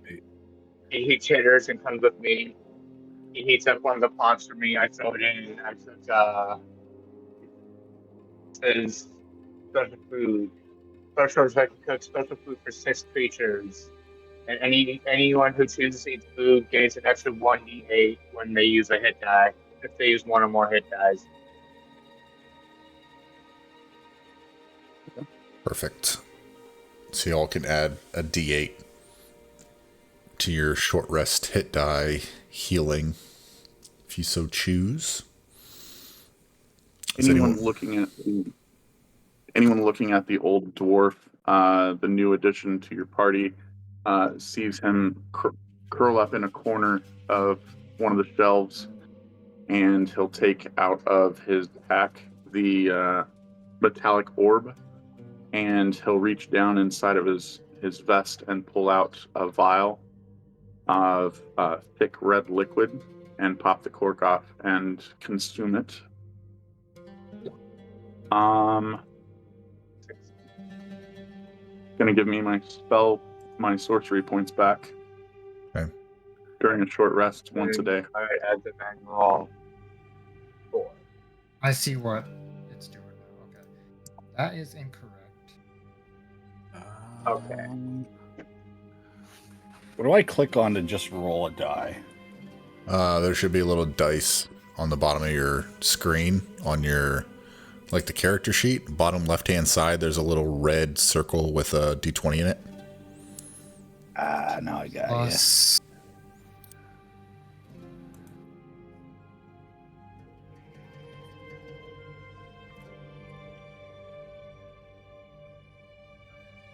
17. And then I'm going to look at... Sorry. While Jen and Kelmer are kind of just sitting there resting, Juniaris is going to kind of unfold one of the leaves that he's wearing as armor, and underneath, Kelmer would see a very patchy robe with a bunch of odd and end, different colored pockets just sewn on the outside. And Jen will just rip off one of them. And as it rips off this robe, it'll produce 4 potions of healing. And Jen will pass 2 of them to Kelmer and say, I think you're going to need these in the future. Might as well take them now. I'll say, I will tell him thank you, and I am going to immediately chug one of them. Nice. That would take me up to 3. After cooking the meat and seasoning it and stuff, I'll scrounge around for some makeshift plates, and I'll set the food out, cooked meat, like along the barrels, and tell everyone that it's not much, but with what I had, feel free to eat. I'll look over at Jen. I'll be like, hey, Jen. Yeah? That really sucked. Yeah, buddy. It really did. It was worse than trying to hog tie a boar in some mud. Hey, how did we get here anyway? I don't know. Your guess is as good as mine. I kind of just woke up right now. I mean, the last thing I remember is, I remember being on leaving that shop, and it all just kind of goes dark from there, and then I wake up on the ground of a warehouse. Well, I remember is Marisa trying to find a portal for us here. I'm pretty Which sure I'm there was a currently couple doing. of... I swear I'm gonna find it. And she's like looking around and like touching things. And I'm pretty certain that there was something to do with talking mushrooms and maybe some fire. I don't know. It all just happened so fast. I blacked out a couple times. I'm not gonna lie. I'm just as lost as you are right now. I just want to take a nap. Hey, Yeah. big guy. I'm going to turn to Susie and just say rest and kind of like run my hand along the edge of the flames and dismiss it. And he'll hit her and fade away. Okay. Hey, big guy. What's this guy's deal? As I start kind of poking him with my sword, my rapier, and then searching his pockets.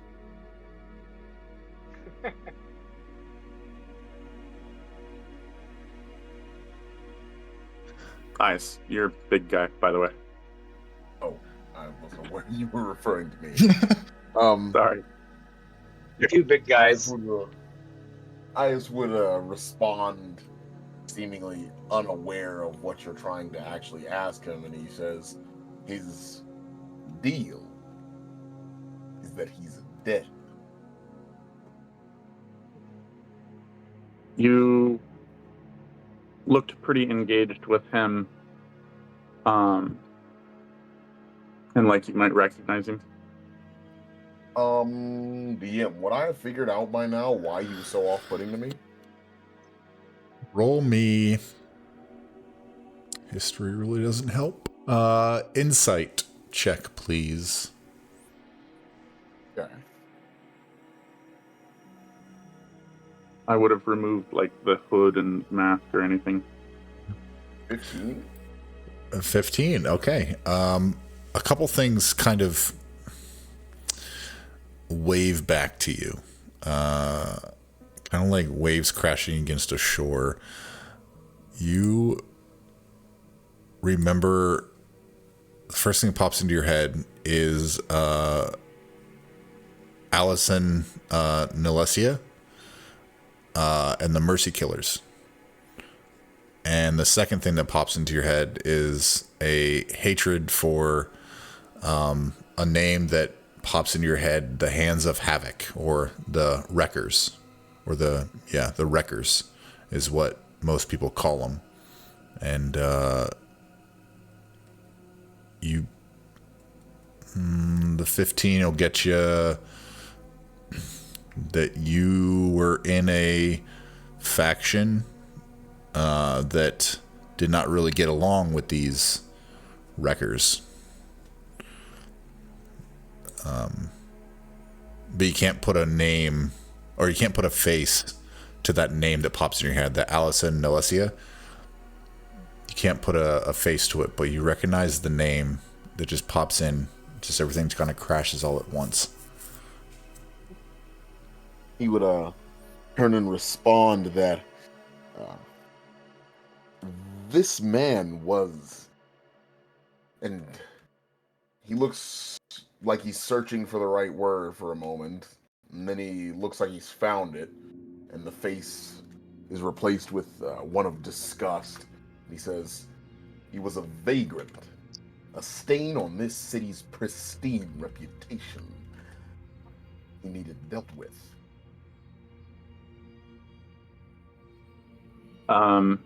After searching his body, I'll try to pick up the mace, and it's a little too heavy for this character. So I'll drag it across the floor to Ias, head still on the wood floorboards, holding up the handle a little bit to offer him it. Nope. Why is that not displaying properly? He'll reach out and grasp the handle. And when he does so, he'll place his hand over yours and lift it up with you. And he says, we raised this weapon together. We have shed blood together. You and I, we are brothers.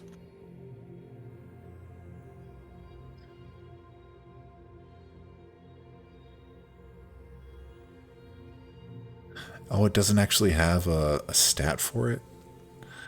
Trash.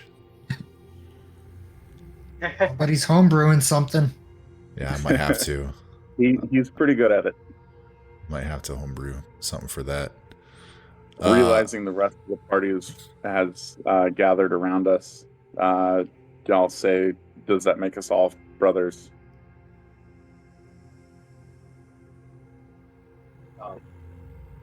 Yaris will speak up. Well, anybody who sheds blood, spills blood, or just in general protects one of us, I'd be pretty fairly certain to say that he would be a brother to me.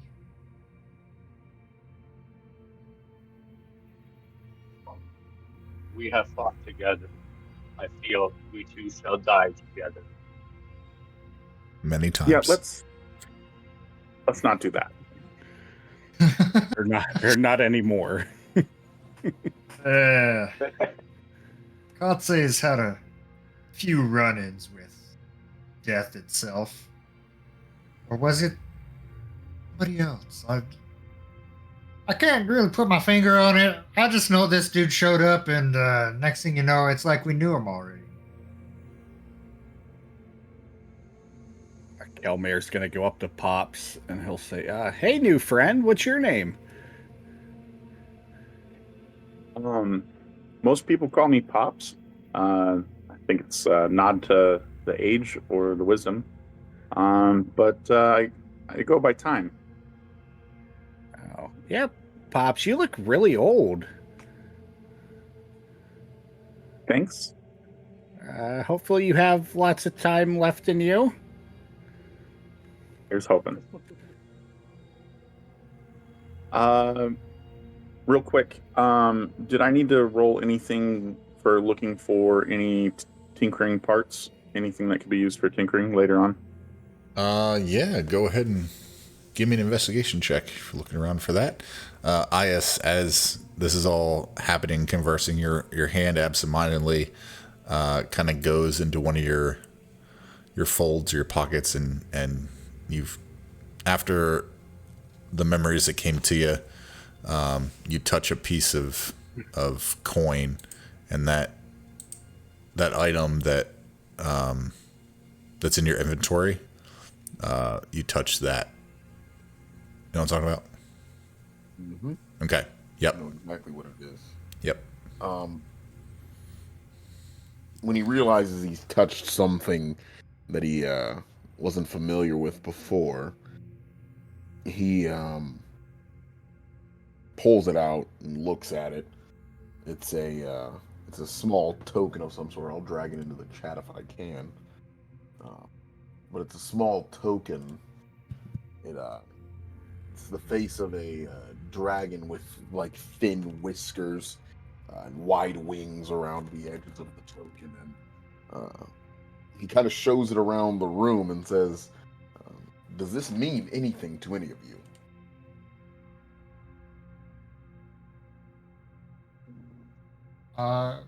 Would Jynyaris have ran across this?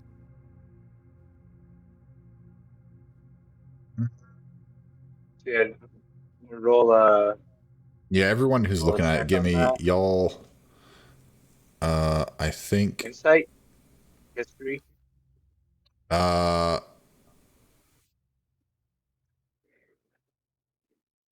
yeah, everyone give me an insight check. And then it will be based on like your backstories that y'all gave me.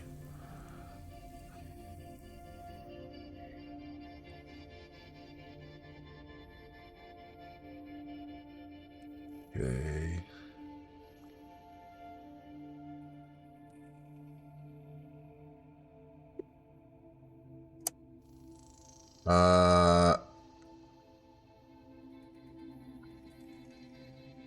You all recognize that it seems to be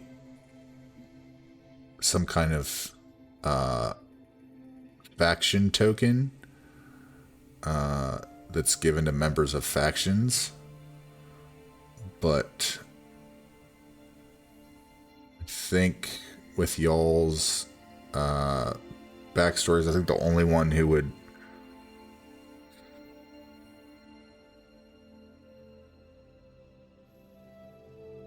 I think Jen would probably recognize Mercy Killers.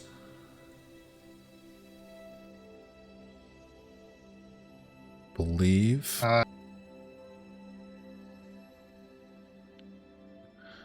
Just the name, Mercy Killers. And then as soon as he says that, it comes back to you about them, and bits and pieces of being a mercy killer kind of come back to you. Not a whole lot, but it's starting to piece itself together a little bit. Yeah.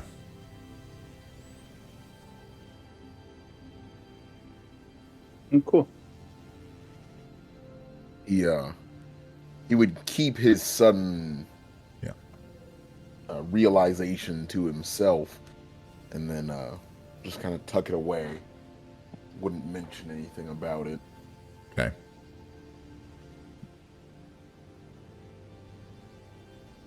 Well, time's ticking. Where did your friend go?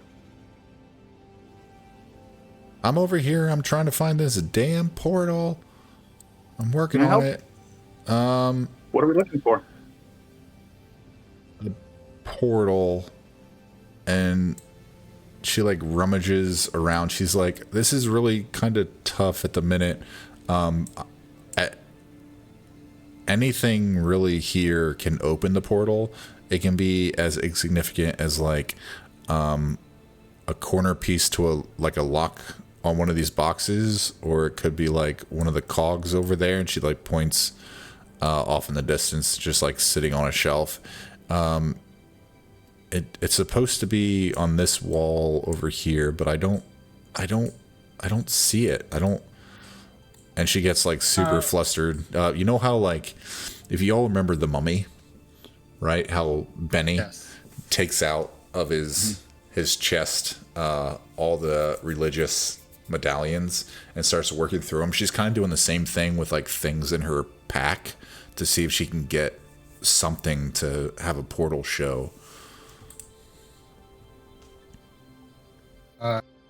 Juniors will pose the question: would the portal react to magic in such a way that it would, let's say I were to cause everything to light up in this room, would it glow differently than a regular item? Actually, let me find out. Make sure. I'm trying to use that, if that helps. Yeah, each object, 20 foot. Yeah, let me... and she's like, most portals that aren't always open, they open certain times under a certain condition, usually invisible when they're inactive, including to detect magic, and they can be detected by true seeing or warp sense. Yeah, I don't think that would Fairy Fire wouldn't do it. You need the Could item. I cast detect? I know it's gonna probably be like anxious and lots of images, but could I cast detect thoughts on her and see if I could find like a focused memory that she's just kind of hopping about? Yeah.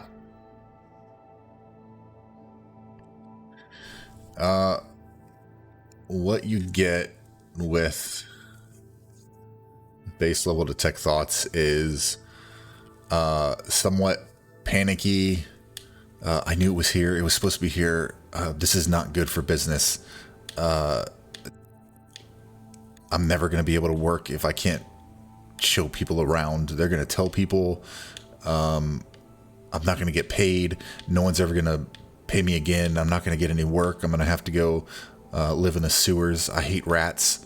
I can't stand it. It's here. I know it's here. It was here. It was supposed to be right here. Yeah. Hearing that she's a tour guide for the group, I'll hold out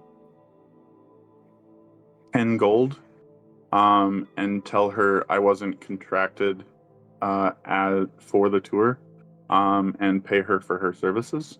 Okay. She takes it. She takes a breath and she goes, it might,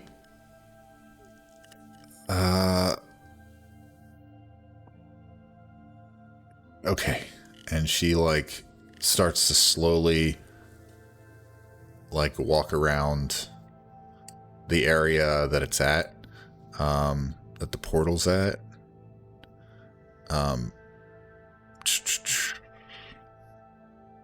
Okay. And then she gets to where this dead body is and kind of gingerly steps over it. And like just keeps walking slightly. And there's like a lockbox that's over here. And she's like, I don't know if it's here or not, but this is like one of the only things that's locked. So hopefully, I don't know, I can't really get into it.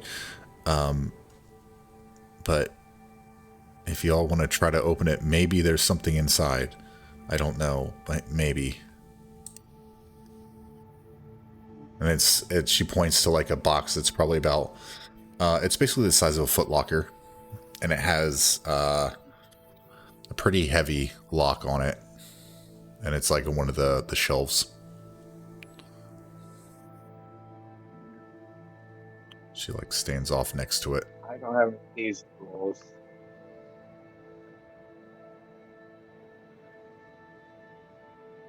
I don't think I can. do Gilmere, anything. wanna try to pick that lock there? Oh, I'll give it a try.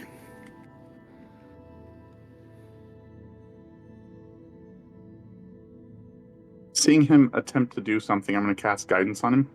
Okay. I'm just going to walk up, can I touch him, and s- say, "You got this." Can I stack my guidance on top of his? I'm Just sorry, I didn't know you had it. you can't stack that. Just one set. I didn't know you had it. You go Okay. ahead. No. Well, is yours a spell Who's slot got or the a group cantrip? guidance?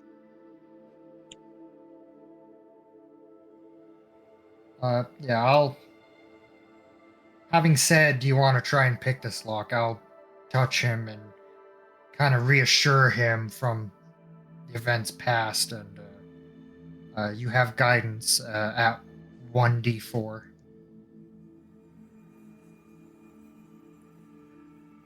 Right. And you are proficient with thieves' tools. Give me a dex check. And add your proficiency bonus to that, please. So I think I have an expertise in thieves' tools. So I was just double checking that because I was double your proficiency bonus, I believe. Yep. So sleight of hand. Great. Just a dex check and double your proficiency bonus on top of that.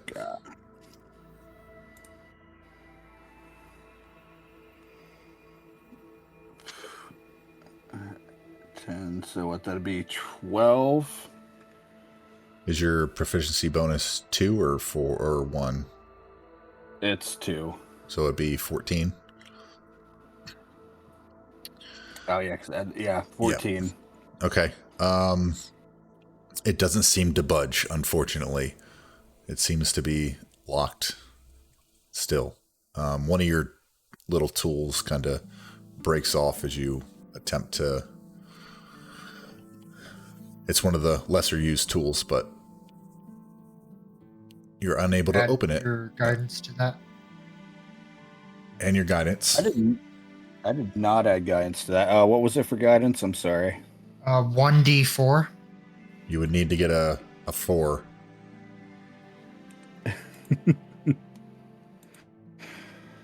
Can I assist him because I have thieves' tools proficiency as well?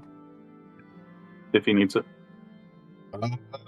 Yeah, you can take the advantage for sure. Okay.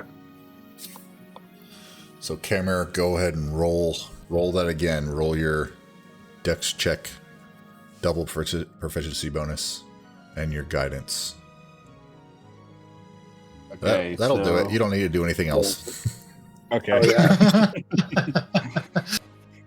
Everybody gathers around Kelmir and they're like cheering him on and like rubbing his shoulders and saying, "You can do it." Kelmir. Yeah. So the box pops, the lock pops open, and it is now unlocked.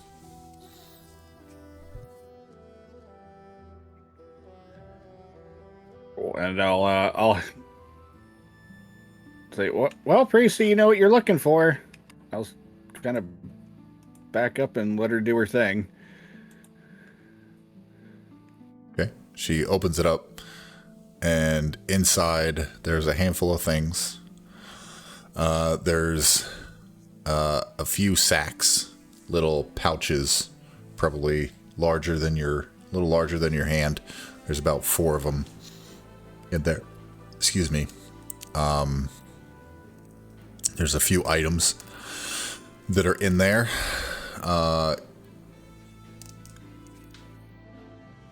And you see her reach in, and she pulls out a silken scarf that is like blue in color, and it looks like old silk. She goes, "I think this might work." And she leaves the lid open, and she takes the scarf and she moves back, gingerly steps over that dead dude, and goes near this wall down here.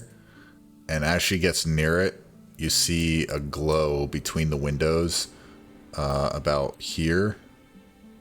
And she whoops in joy and says, I found it. I found it. It's open. Oh, I think there was some stuff in that crate if y'all want it. I don't think they're needing it anytime soon. Yep. Now I think Kelmir's going to dig into the crate, see what's in there. Okay. So if you dig through, there's 4 sacks of, it sounds like coin. If you were to count them out, you'd see roughly 300 gold in there. There's no silver, no copper, nothing like that. It's just gold, sacks of gold. There's 4 potions of healing. There's a weird green colored potion bottle, and a weird bottle that looks like it has like clear liquid with like shimmering in it. And then there is a blue crystal about half the size of your palm. Okay, cool. For now, well, I'll divvy up the gold among the party, but I'll pocket the rest of it for now.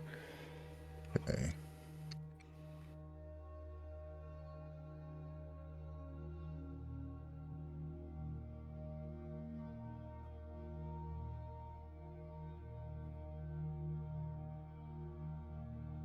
While he's doing that, Was there anything on the 2 dead bodies that I've searched? Oh, I didn't know you were searching the dead bodies. Roll investigation check. Which bodies are you searching? Hang on. Which bodies are you searching? I searched this one when I was talking to Ias. Okay. And I took the hood off the mask, ran his pockets, and then grabbed the mace and tried to offer it to Ias. And Okay. then just while I'm down here, I'm just going to search this guy. Yeah, roll me an investigation check. I got a 15 on the last one. And a 16 on this one. Okay.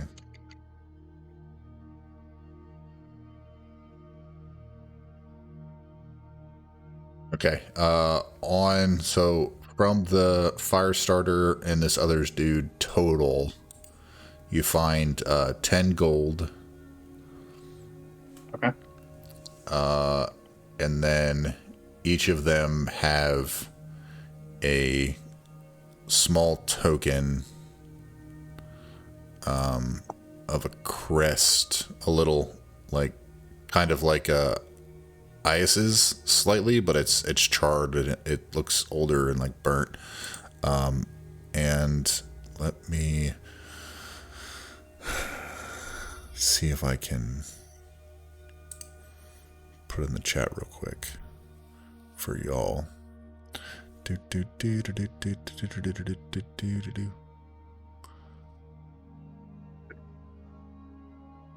There we go. Okay, so oh my gosh, hang on. In the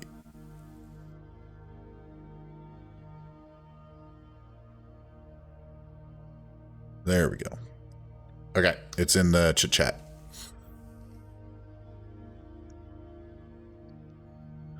That's what you'll see. It's kind of like a flame, I guess. Probably the best way to put it. It makes sense.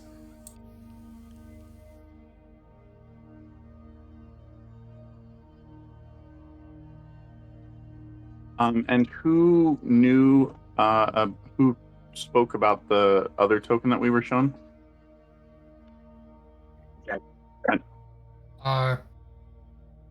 I knew who it was linked to, but not much more than that. Okay. I'll pocket one in my Tinkerer's kit, in a little pocket there, and then I'll hold this one up and show it to Jen and and eyes. Okay. And the 10 gold, I'm not going to add to my inventory. I'm going to give it to our tour guide for finding it. Perfect. She says, well, are you all done in here, or do you want to do anything else? I got the portal open. You want to? I'll ask for her name so that I can tell other people to look for her. Oh, I'm Parisa, a tout around the hive and other areas of Sigil. Anywhere you want to go, I can take you. Anything you want to know, I can tell you. Pleased to meet you. She reaches out a hand. I'll kind of half bow before realizing that her hand's extended, and I'll reach up and shake her hand, and I'll tell her that I'll tell people. Much appreciated. Just don't tell them I flaked in a battle. I mean, if you want to tell them I fought, that'd be super generous, because then they, know I'm a badass or something. But either way, thank you. Before we head through the portal, I would like to see if I can harvest the poison sac off of this arachnid tactly. Okay. Give me a... Let's see. Give me a nature check. Or a nature check. Proficient 22. or not? Nice. Yep, you're able to harvest a few sacks of... Let me pull it open here.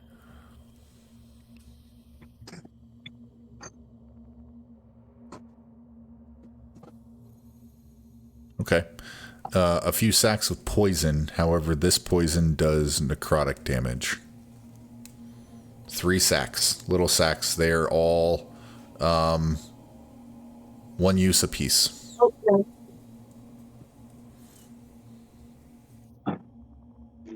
Darkweaver necrotic poison.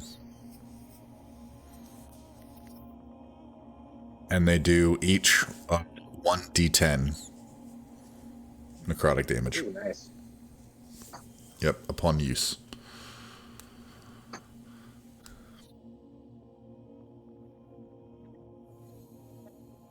I'm ready. Just like 5. DM, what was the description on those 2 other potions again? One is, let me pull it up here for you.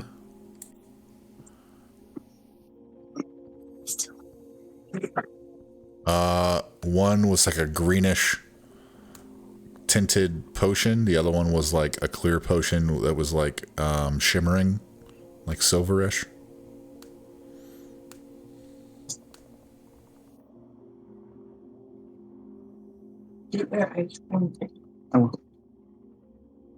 Alright, cool. And then before we go, I'm going to hand each of the party 60 gold.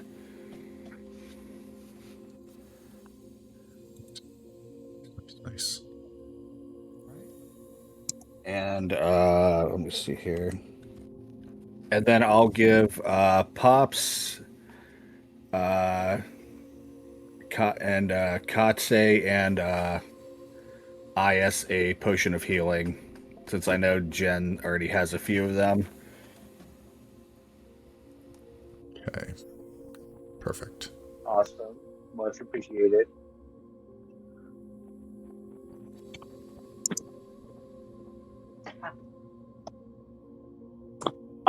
The other potions, did you pocket them in secret? Or would you have shown those to the party and then put them away? So the No, 4 that I not you. could do. Oh, sorry. The ones out of the chest. Oh, out of the chest? I mean, I probably would, I don't know. I did say I pocketed everything at first, but then I did hand it out. Okay.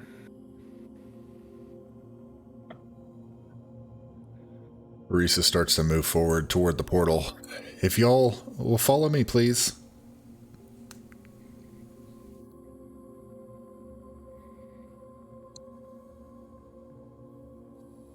Okay. I'll stab the creature with my rapier one more time as I walk past. Nice. The last little fuck you. Nice. All right. So you step through the portal. Give me 1 second. Gotta find How it. big this world map is. Okay. So you all come out of the portal in a relatively same location, not the same location, but the same type of area that you were in before. It looks like it might still be give me 1 second here. Yeah, it looks like it might still be the hive ward. You see razor vines falling from cascading down like buildings. You see random races just walking around. And it's rather dark motif, right? There's dirt and grime everywhere. The smell is kind of not quite overwhelming. It's just you're getting used to it. It's one of those type of smells. But in front of you, you go, oh, shit, Parisa says, as she looks up. She goes, this isn't where it is supposed to open up, but that's okay. And she looks forward and says, welcome to the bottle and jug. And she points you right in front of you is a massive steel barbed wire black granite building that just kind of protrudes. There's razor vines kind of cascading down this building as well. Let me bring y'all to that building real quick. Bear with me. There we go. Y'all should see it. However, your tokens are not here. Damn it.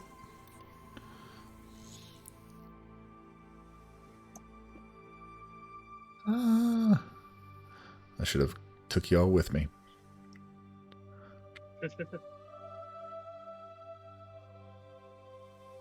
I'm changing maps and I'm taking you with me. There we go. All right, y'all should see what's in front of you. And she says, well, this is a little bit away of where we wanted to be. However, I could really use a drink. This place has the best drinks, and there's a little bit of, and she like leans in, a little bit of gambling if you're into some fighting. And they have rooms. I was gonna laugh. It is getting a little late. I could not agree more. Yep. Yeah, I could really use a nap. That's fine. Drink, gambling, and beds. Say no more. Just point me to the door. All right. As here we go. Okay, as she takes you through this area, let me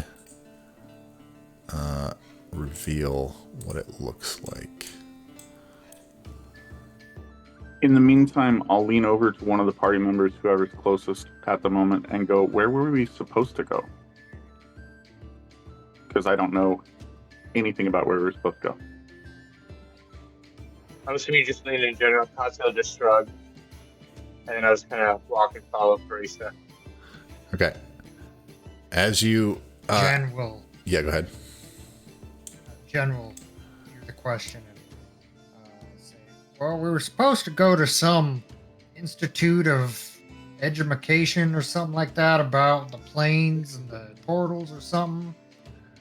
But this is better by far, in my opinion. Yeah, we can always get another portal over to the Institute of Intellectual Excellence, where you all wanted to know some things about you. So, yeah. You'll see my interest peak up quite a bit, and quite a bit of pleasantry expressed on my face as I'm excited about learning more. Right. As you enter in, she kind of explains to you, or you look around, you see a ruckus, booze-fueled brawls that are happening, slightly in different places, but then they just kind of clap each other on the back and keep drinking. You see behind the bar, let me show you what I guess looks like, kind of like that. Looks like a female, kind of like a ASMR without wings, and she's kind of tending bar.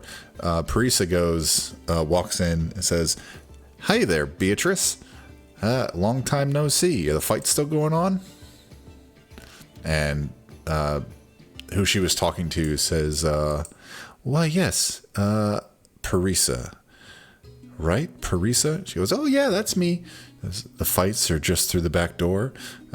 If your friends would like a drink, they are more than welcome to pay. We have rooms available as well. But please, enjoy and gamble well."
Love is